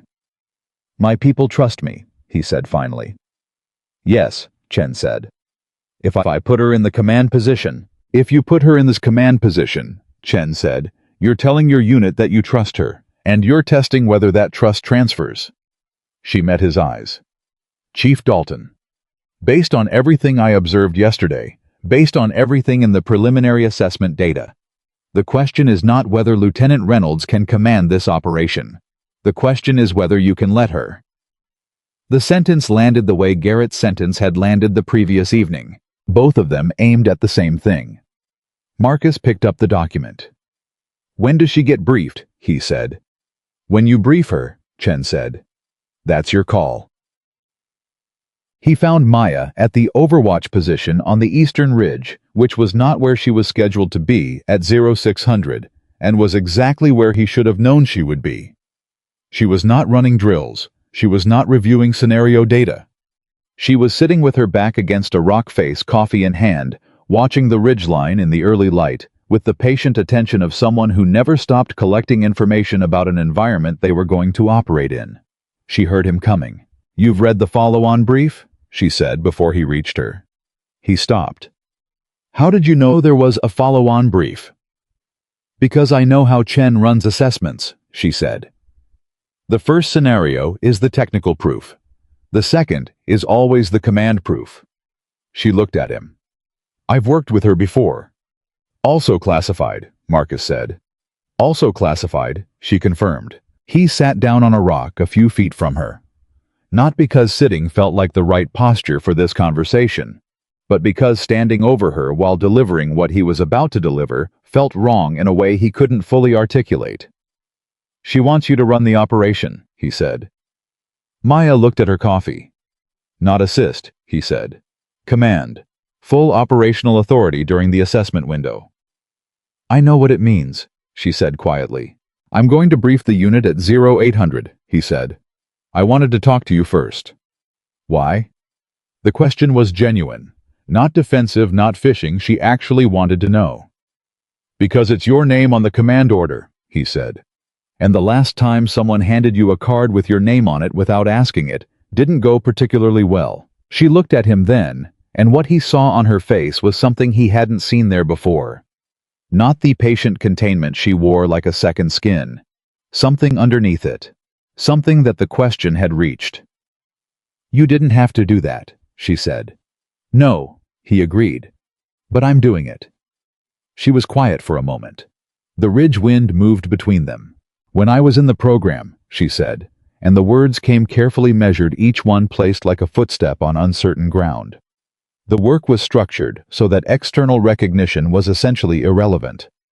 You operated in a context where the results were either classified or deniable, or both, where the people who knew what you'd done couldn't say so, and the people who could have said so didn't know. She paused. You learn in that environment to be completely self-sufficient in terms of how you evaluate your own performance. You stop needing the witness. Reyes said something like that, Marcus said. You told him to sleep. You told him to sleep, Marcus said. I was listening. The corner of her mouth moved, almost. The point is, she said, I went into that program already knowing how to operate without recognition. I came out of it knowing how to operate without anyone knowing I was operating at all. She looked at the ridge. Coming here, being visible, being evaluated, openly having people watch and judge and question, it's harder than the work itself. Because the work you can control, Marcus said. Because the work I can control, she confirmed. And people you can't. And people I definitely cannot. He looked at her for a moment. For what it's worth, he said, the person I watched on that range the first morning is not someone who needed anyone's permission to belong here. She looked at him. I know that, he said. I knew it by the end of the qualification course. He stopped. Found the honest version. I let the machinery of how I look at new people run longer than the data warranted. And that's on me. You already corrected it, she said. In front of the unit. I corrected the statement, he said. I wanted to correct it with you directly. She held his gaze for a moment. Then she looked back at the ridge. Ask me something, she said. What? You've been wanting to ask me something since day one. Something specific. Not about the file you've accepted, you're not getting the file. Something else. She looked at him. Ask it. I thought about it. The actual question, not the acceptable version of it. The first morning, he said. When I handed you the card. You were angry you said so last night to Reyes. But you made a choice not to show it. How long did you know you were going to make that choice? She considered this seriously, the way she considered everything. Before I walked onto the range, she said. I knew what the morning was going to look like before it happened. I've walked into enough rooms to know when a room has already decided something about me, so I made the choice in the car on the way there. She paused. The anger was real. The choice not to perform it was also real. Both things existed at the same time. That's a hard thing to hold, he said. Yes, she said. Does it get easier? She thought about it. It gets more practiced, she said. I'm not sure that's the same thing. Marcus stood up. 0800 brief, he said. I'll tell the unit what the assessment requires. What happens after that is going to depend on them. And on you, she said. And on me, he agreed. He walked back down the ridge. She watched him go. Then she looked at the ridgeline again, at the way the early light was hitting the eastern face, at the wind indicators in the brush along the upper edge. She was calculating. She was always calculating. But this time, underneath the calculation, there was something else. Something that felt cautiously and without complete certainty, like the early stages of being somewhere that might eventually feel like somewhere she was supposed to be. She was careful with the feeling. She'd learned the hard way not to trust it too quickly. But she didn't push it away either. The 0800 brief was the hardest 30 minutes of Marcus Dalton's professional life, which was a sentence that meant something coming from a man who had briefed missions in 3 active combat theaters. It was hard not because the unit reacted badly. It was hard precisely because of how they reacted. He told them clearly and without preamble. The follow-on assessment required Lieutenant Reynolds to hold operational command authority for the duration of the scenario. All direction flowed from her. All decisions were hers. His role was support. He would be present, he would be available, but the operation ran on her call. He finished speaking, and the room was quiet. Not the hostile quiet of the first days. Not the tense quiet of people suppressing objections. A different quiet. A processing quiet. The quiet of a room that is working through something significant and taking it seriously. Donovan was the first to speak. Copy, he said. Just that, one word. Marcus looked at him. Donovan looked back steadily. You trust her, he said. You wouldn't put your name on the order if you didn't. And I've given you enough grief over the last week that I figure I owe you the benefit of the doubt." He looked around the table. "I'm in." Stellman nodded once, the single nod of a man who has made a decision and sees no reason to elaborate on it. Reyes said, "I've been in since the Eastern Ridge," which made Donovan look at him. "She talked to me about the secondary gust," Reyes said, slightly defensive. "Before the assessment. She explained the thermal pattern, walked me through the timing logic, made sure I understood why we were going to hold against instinct." He paused. "She didn't have to do that. My job was perimeter, not breach. She briefed me anyway." Donovan was quiet. "She was making sure the whole unit understood," Stellman said. "Not just the elements directly involved." "Yes," Reyes said. "The room sat with this." Then Donovan looked at Marcus. "She briefed Reyes on the thermal pattern separately." "Apparently," Marcus said. "Which means she was thinking about the unit's overall understanding of the scenario, not just her own execution." "Yes." Another pause. "That's a command instinct," Donovan said. "Not a shooter instinct, a command instinct." "Yes," Marcus said. Donovan absorbed this. Set it next to everything else he had been accumulating over the past week, and evaluated the total. "Okay," he said. "Then let's make sure we don't embarrass ourselves." Maya received the command order at 0830. She read it once, set it down, picked it up and read it again, not because she hadn't understood it the first time, but because the weight of it required the second reading.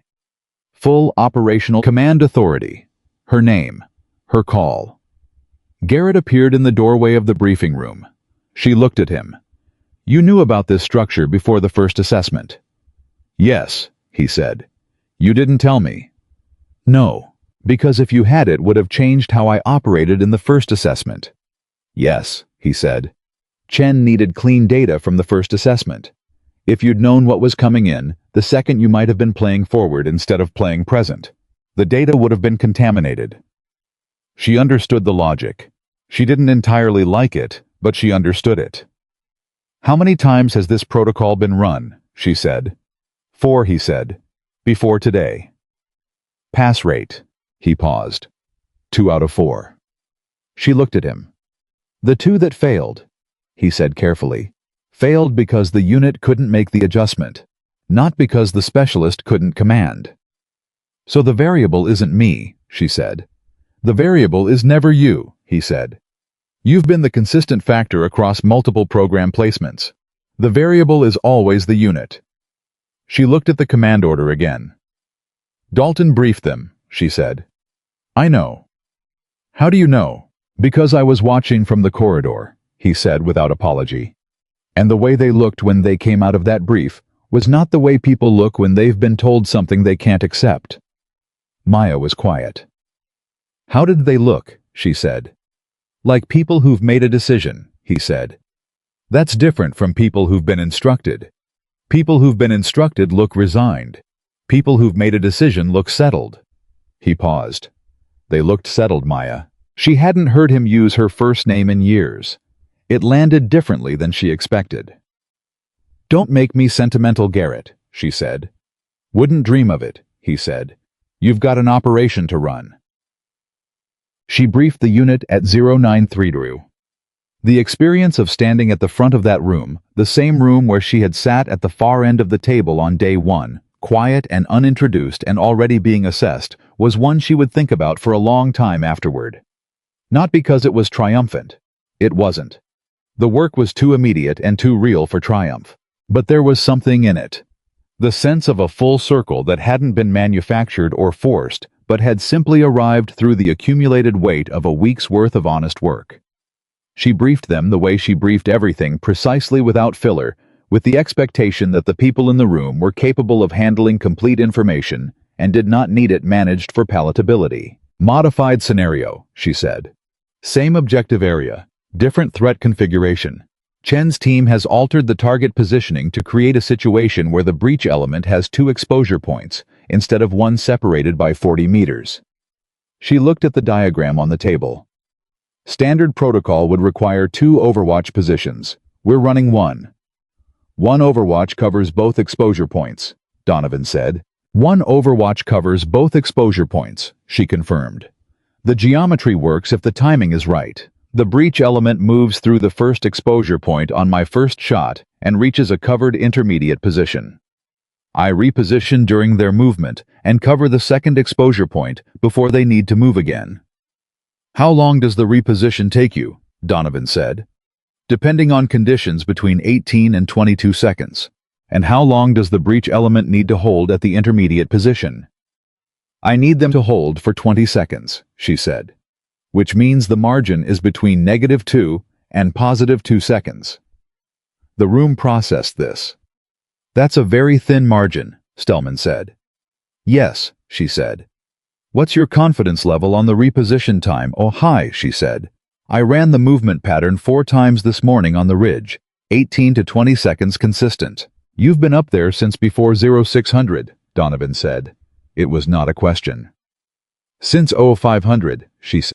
He looked at her, and in his expression was the particular respect that one operator extends to another when they discover that the preparation they thought was thorough was outpaced by someone else's thoroughness, not competitive, not diminishing, but genuinely impressed and willing to show it. What do you need from us? He said. The question, the directness of it, the absence of qualification, was the moment Maya understood that the week had actually worked. Not because Donovan was performing compliance, because he was asking the right question. The question you ask when you've decided that the person in front of you is the relevant authority on what needs to happen next. Discipline at the intermediate hold, she said. The instinct is going to be to move before I call it. The exposure point will look clear. The threat position will look inactive. Every trained instinct you have will say, move. She looked at Donovan directly.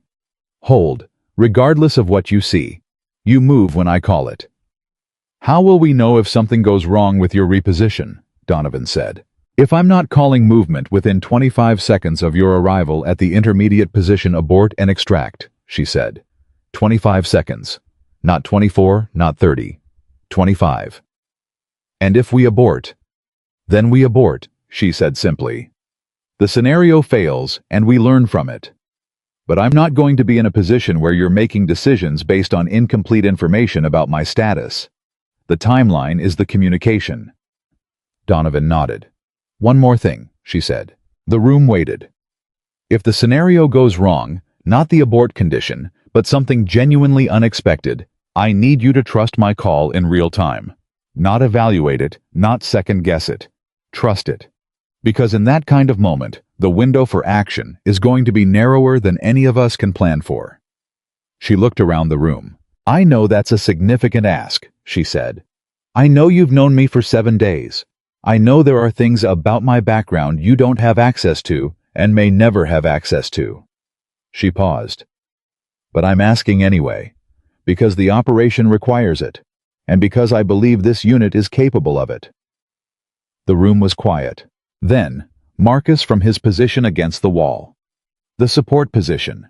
The position he had voluntarily taken, the position that cost him something to occupy, said, they're capable of it. He said it to the room, not to Maya, but it was aimed at her, and Donovan and Stellman and Reyes and every operator in that room felt the weight of it settle over them like the beginning of a weather system. Something that was going to require something from them, and that they were collectively, and without reservation, prepared to give. The assessment window opened at 1300. The conditions on the ridge were different from the previous day. Warmer. The thermal cycle was running faster, which compressed the stable windows between gusts. Maya had recalculated on her 0500 reconnaissance, and again on her 0730 check, and again in the 30 minutes before the assessment began. The numbers held. The geometry held. The margin was still thin, but it was real. She was in position at 12:45. 18 minutes of observation before the breach element moved.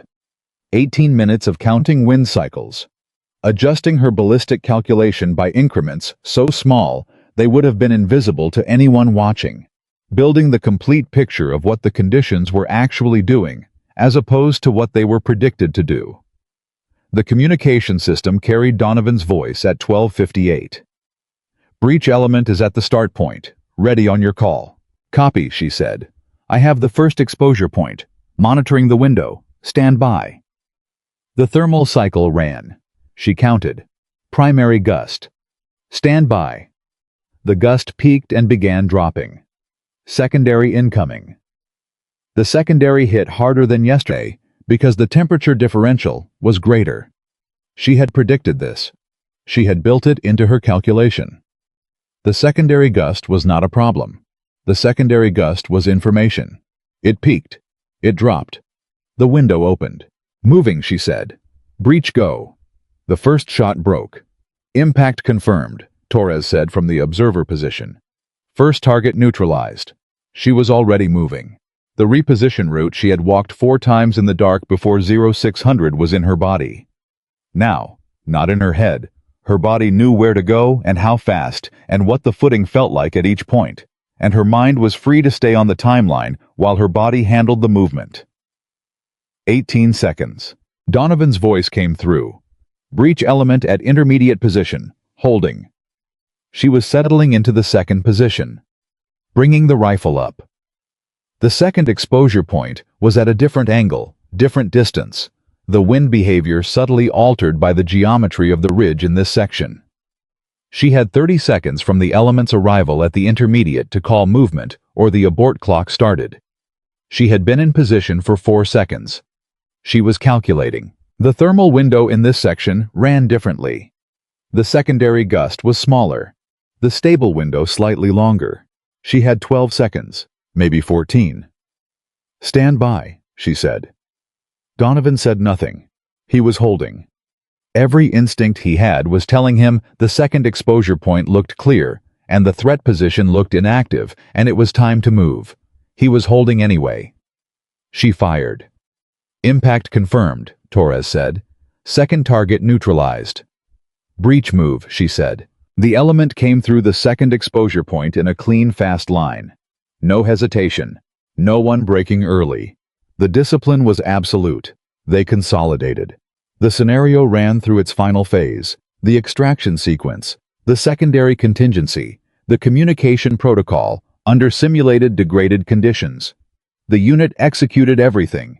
Every element, every contingency, every communication window. When Chen's voice came through the system 40 minutes later, it carried the particular quality of professional satisfaction, not warm, not emotional, but completely unambiguous. Assessment complete, she said. Full pass on all metrics. The communication system was quiet for a moment. Then Donovan's voice from wherever he was in the extraction sequence, Lieutenant. Maya was still in the second overwatch position, beginning to clear and pack her equipment. Donovan, she said. That reposition, he said. How long did it actually take? She checked her timer. 17 seconds, she said. A pause. You said 18 to 22, he said. I did, she said. So you sandbagged the estimate. I gave you the conservative number, she said. You needed the conservative number to make a disciplined decision about whether to trust the timeline. The real number wasn't relevant to your decision-making. Another pause. Longer. That, Donovan said, is a command decision. She didn't answer. That's not a shooter's calculation, he said. A shooter gives you the real number. A commander gives you the number that produces the right behavior. Another pause. You were commanding this operation before Chen put your name on the order. The observation hit Maya. Somewhere she hadn't been prepared for it to hit. Not because it was flattering. Because it was accurate.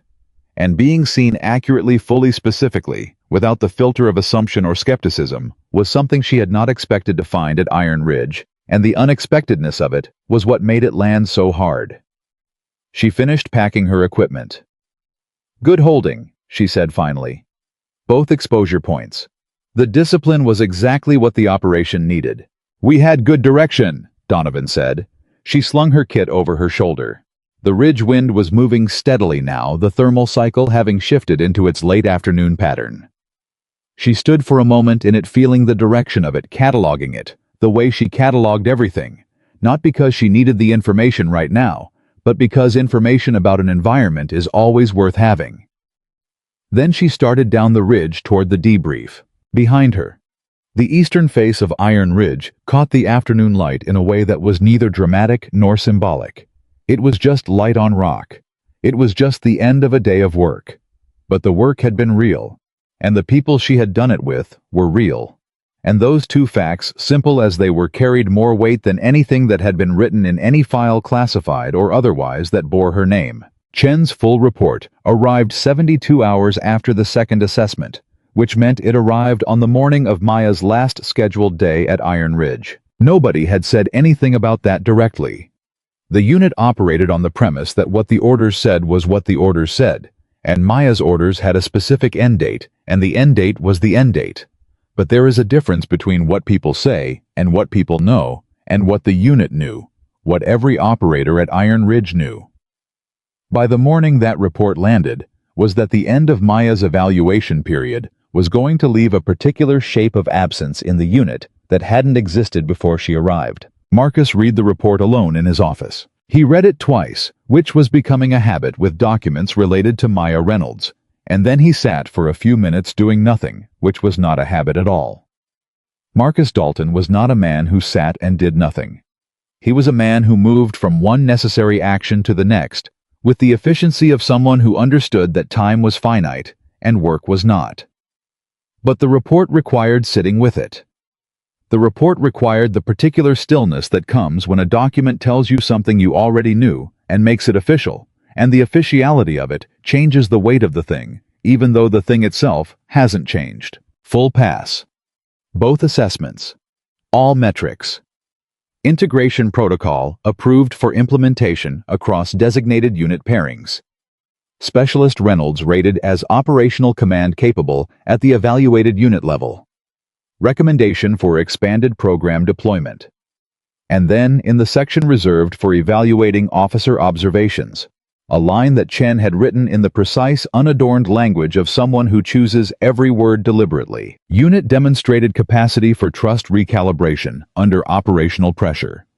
This capacity, more than any individual performance metric, is the determinative factor in successful integration. Recommend Iron Ridge as model unit for joint program deployment. Marcus read that line a third time. Trust recalibration under operational pressure. I thought about what that phrase actually described. The qualification card on day one. The silence on the observation line after the first shot. Donovan's questions in the corridor.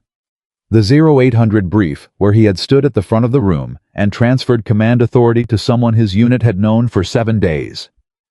The intermediate hold in the second assessment where Donovan had kept his element in place against every trained instinct because he had decided to trust a timeline given to him by a person he had spent the first half of the week refusing to extend full credit to. Trust recalibration under operational pressure.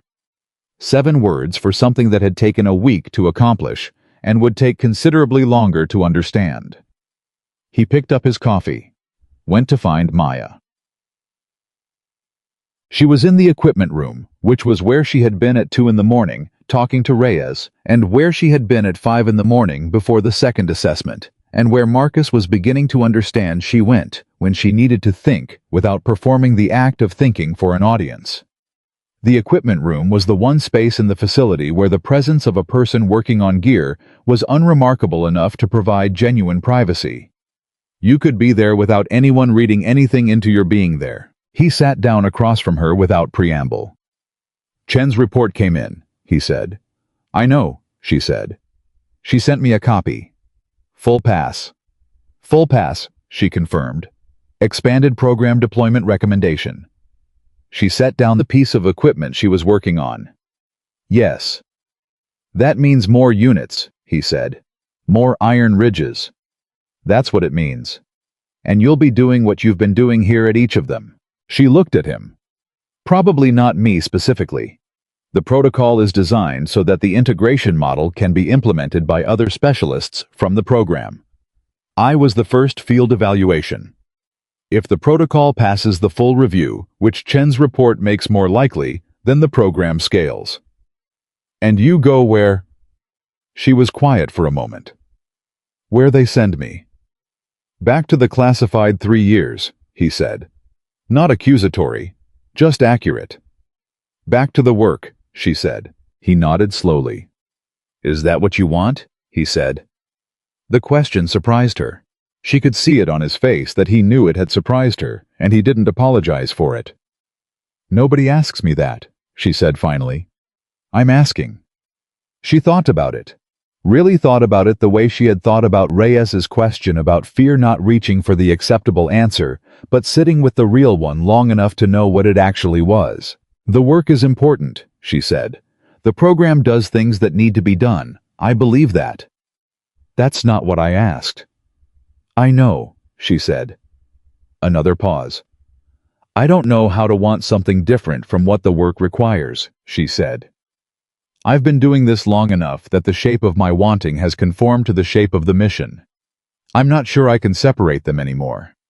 She looked at her hands. I'm not sure I should. Why not?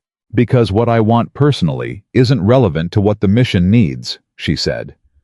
That's a very disciplined way to live, Marcus said. It's the way I know how to live. He was quiet for a moment.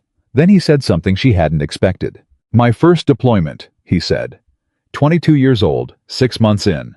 I was operating in an environment I can't describe in detail, in a room that isn't secure.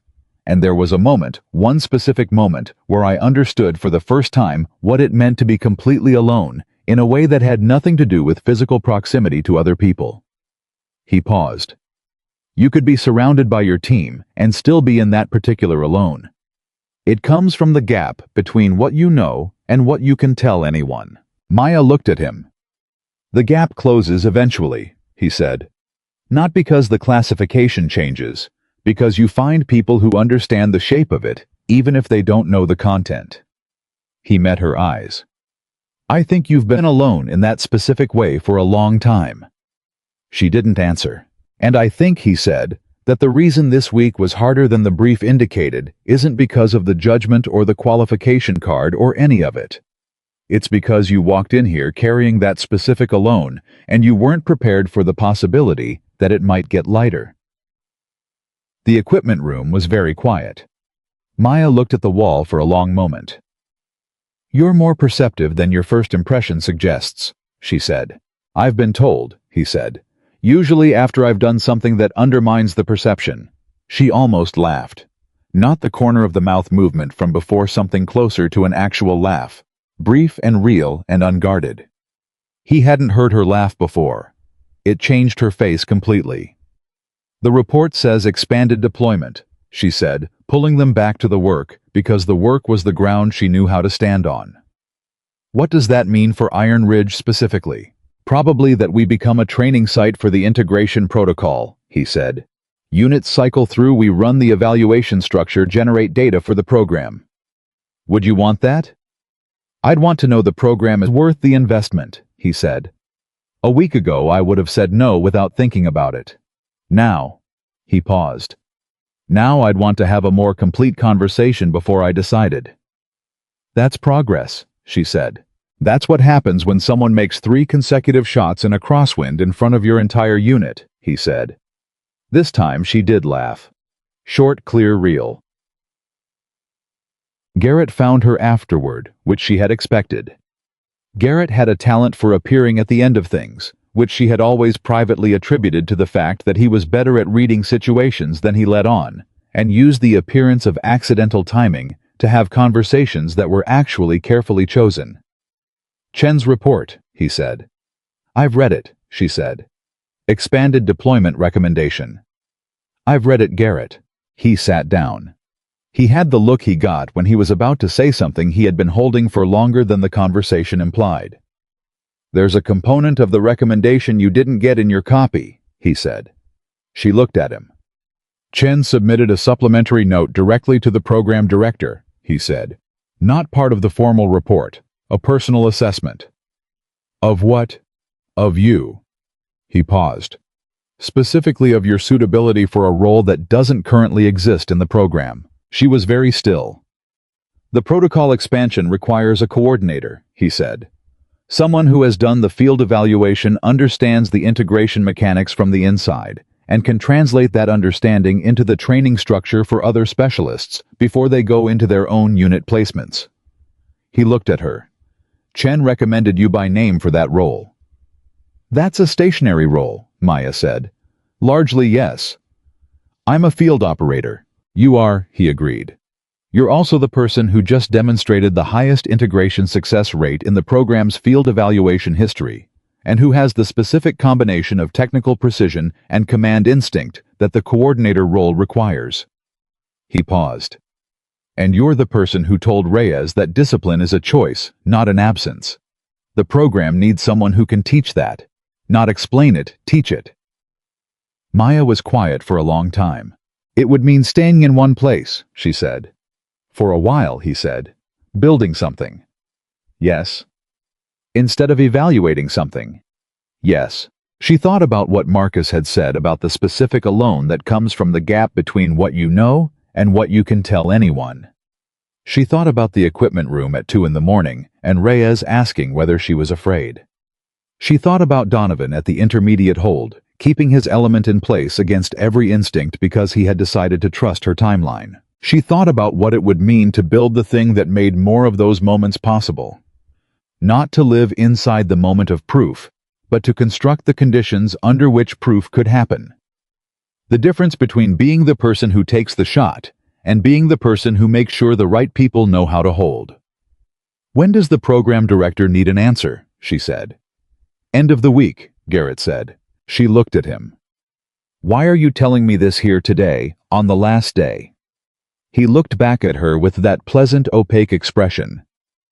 Because I wanted you to have the information before you left. And because I thought, given what I've watched happen in this unit over the past week, that this particular place on this particular day might be the right context for the information to land. She understood what he meant. And she understood because she knew Garrett that he was right.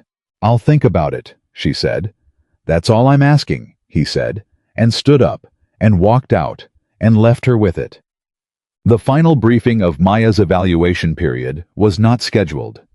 It happened the way the most important things at Iron Ridge had happened organically without ceremony, because the unit was a collection of people who understood that the significant things in a professional life rarely arrive with appropriate fanfare, and usually require you to meet them where they are. Marcus called the unit together at 1600, which was the hour before Maya's transport was scheduled.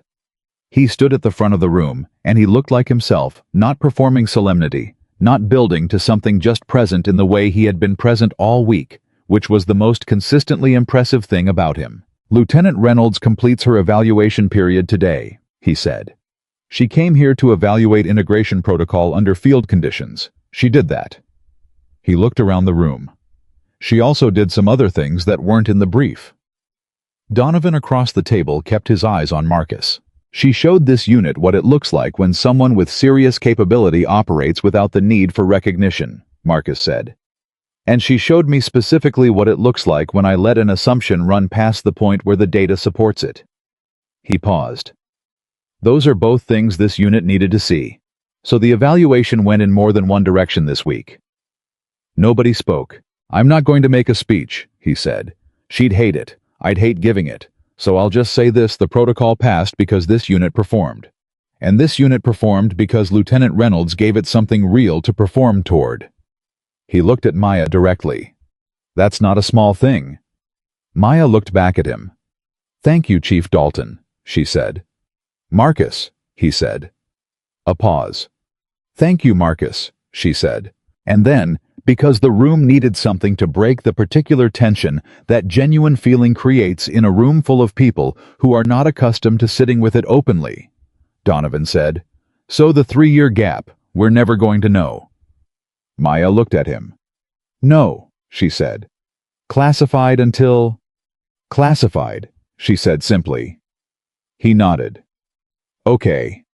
And then, for what it's worth, I don't need to know anymore. The sentence landed quietly and stayed quietly. Because it was the sentence that completed something, the arc that had started with Donovan asking questions in the corridor and moved through the planning sessions and the Eastern Ridge briefing and the intermediate hold and everything after, and arrived here in this room with a man who had spent the first half of the week demanding information he couldn't have, deciding openly that the information was no longer the point. The point was what he had seen, and what he had seen was enough. Reyes, from his position near the wall, said, "Will you come back?" Maya looked at him. "I don't know," she said honestly. "If you do." He stopped. Tried again. "If the protocol runs here again, and you're involved, I'd want to be on the assessment team." "You'd want to be on the breach element," she said. "I'd want to be wherever the work is," he said. She looked at him for a moment, with the particular attention she gave to things she found genuinely worth attending to. "You're going to be good at this," she said. He didn't ask what she meant. He knew what she meant. Stellman, who had been quiet through all of it in his characteristic way, stood up when the room began to break apart and crossed to where Maya was collecting her materials. He stopped in front of her and extended his hand. She shook it. "The story I told," he said, "about the operator from the third rotation." "I remember," she said. "I didn't tell them the end of it," he said. "After I learned what he'd been doing after the fragments made sense, I submitted a formal commendation. Went through the official channels, hit every classification wall you can imagine, took about 8 months. He paused. "It went through. On the record. Under seal, but on the record." She looked at him. "Some things get acknowledged eventually," he said. "Even the ones that take a long time." She held his gaze for a moment. "Thank you, Stellman," she said. He nodded once. Walked away. That was Stellman. Marcus walked her to the transport at 1650. Not because protocol required it, because he wanted to. They walked without talking for the first part of it, which was the right thing to do. They were people who had learned how to use silence as a functional medium rather than a gap that required filling. When they were close enough to the transport that the window was beginning to close, Marcus said, "Garrett talked to you." "Yes," she said. "About the coordinator role?" "Yes. Are you going to take it?" She was quiet for a moment. "I'm thinking about it," she said. "It would mean coming back here," he said. "Or units like here, regularly." "I know." "That would be acceptable," he said. "To this unit, for what it's worth." She stopped walking, looked at him. "A week ago you were handing me a qualification card like a dare," she said. "A week ago I was wrong," he said. "I've corrected it. That's how this works." "Most people don't correct it," she said. "I know," he said. "Most people aren't running units where the correction matters this much." She started walking again. At the transport she turned to face him. "If I take the role," she said. "If I come back here in a different capacity, the unit needs to treat it the same way they treated this week." "The same way?" "Like work," she said. "Not like a story, not like something to reference, like current ongoing work that has to be earned every day." "That's how we treat everything here," he said. "I know," she said. "That's why I'm considering it." She picked up her kit. "Marcus," she said. He looked at her. "You said something on the ridge this morning, about the specific alone." She paused. "You were right. It's been a long time." Another pause. This week was the first time in a long time that it felt like it might not be permanent. He held her gaze. "It's not permanent," he said. "Not as comfort. As a statement of fact." She nodded once, got into the transport. He stood there until it moved. 3 weeks later, the program director received a one-line communication from Lieutenant Maya Reynolds. It said, "I'll take the role." No preamble, no qualification, no explanation of her reasoning, or the week at Iron Ridge that had produced the decision, or the conversation in the equipment room, or on the ridge, or at the transport. Just the answer, clean and direct and complete the way she did everything. The program director forwarded it to Chen, who forwarded it to Garrett, who read it twice, and then sat for a moment in the particular stillness of a person, absorbing good news they had been working toward for a long time. Then he forwarded it to Marcus. Marcus read it in his office at 0630 on a Thursday morning with coffee he hadn't touched yet and the week's training schedule open on his desk. He read the line once. Then he set his phone down and looked at the schedule and made 3 adjustments to the unit's quarterly calendar that created space for integration protocol training at a frequency that had not been part of the original unit plan. He did not tell anyone what the adjustments were for. He didn't need to, because Donovan, who had been watching him from the doorway, walked across the room without being invited, which was his habit, and one that Marcus had given up objecting to, and looked at the adjusted calendar and then at Marcus. "She took the role," Donovan said. "She took the role," Marcus confirmed.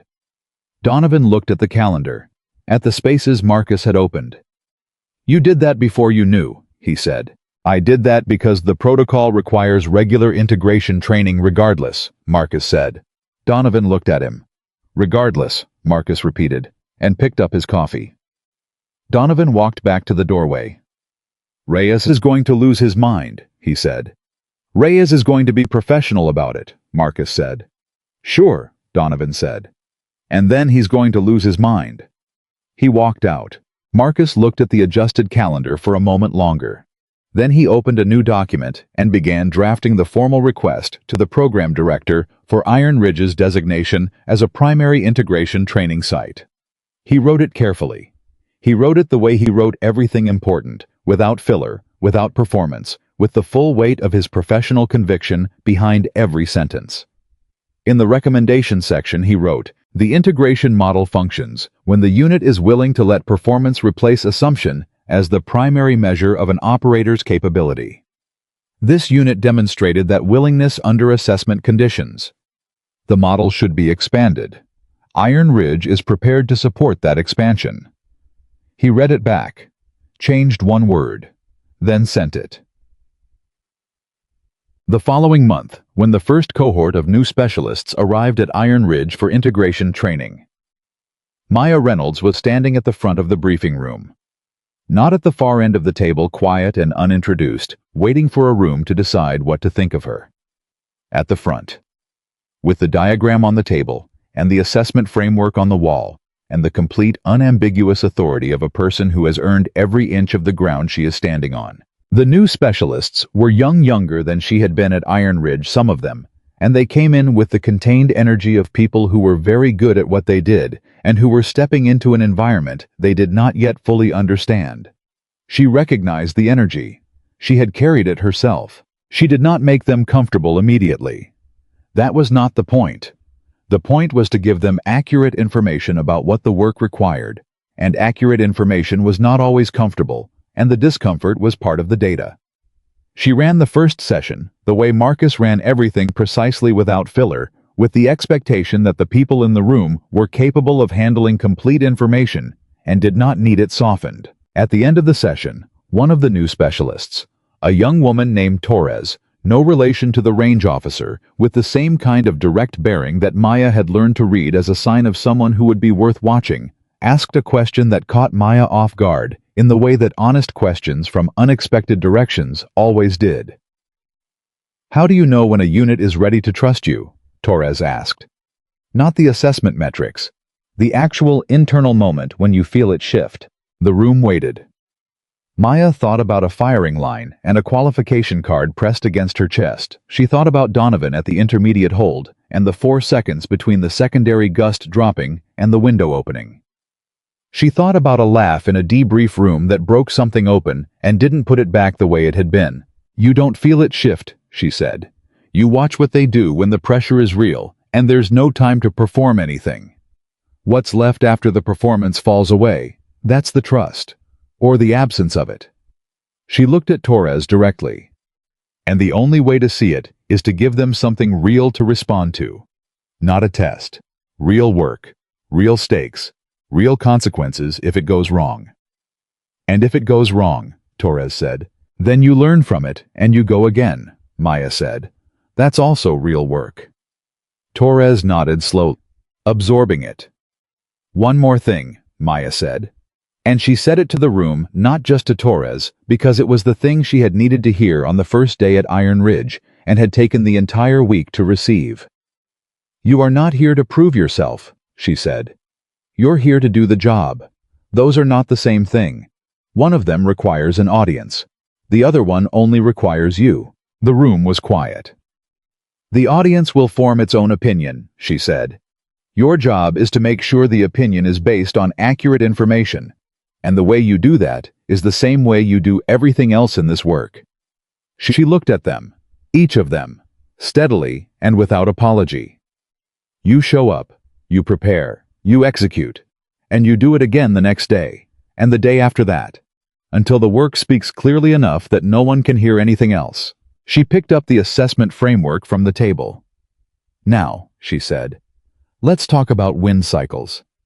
And the room leaned in, because the woman at the front of it had earned that lean, had earned it in the specific irreversible way that real work earns real things, not through performance, not through argument, not through the force of wanting to be believed, but through the accumulated undeniable weight of showing up and doing the job and doing it again, and never once asking for the audience's permission to be exactly who she already was.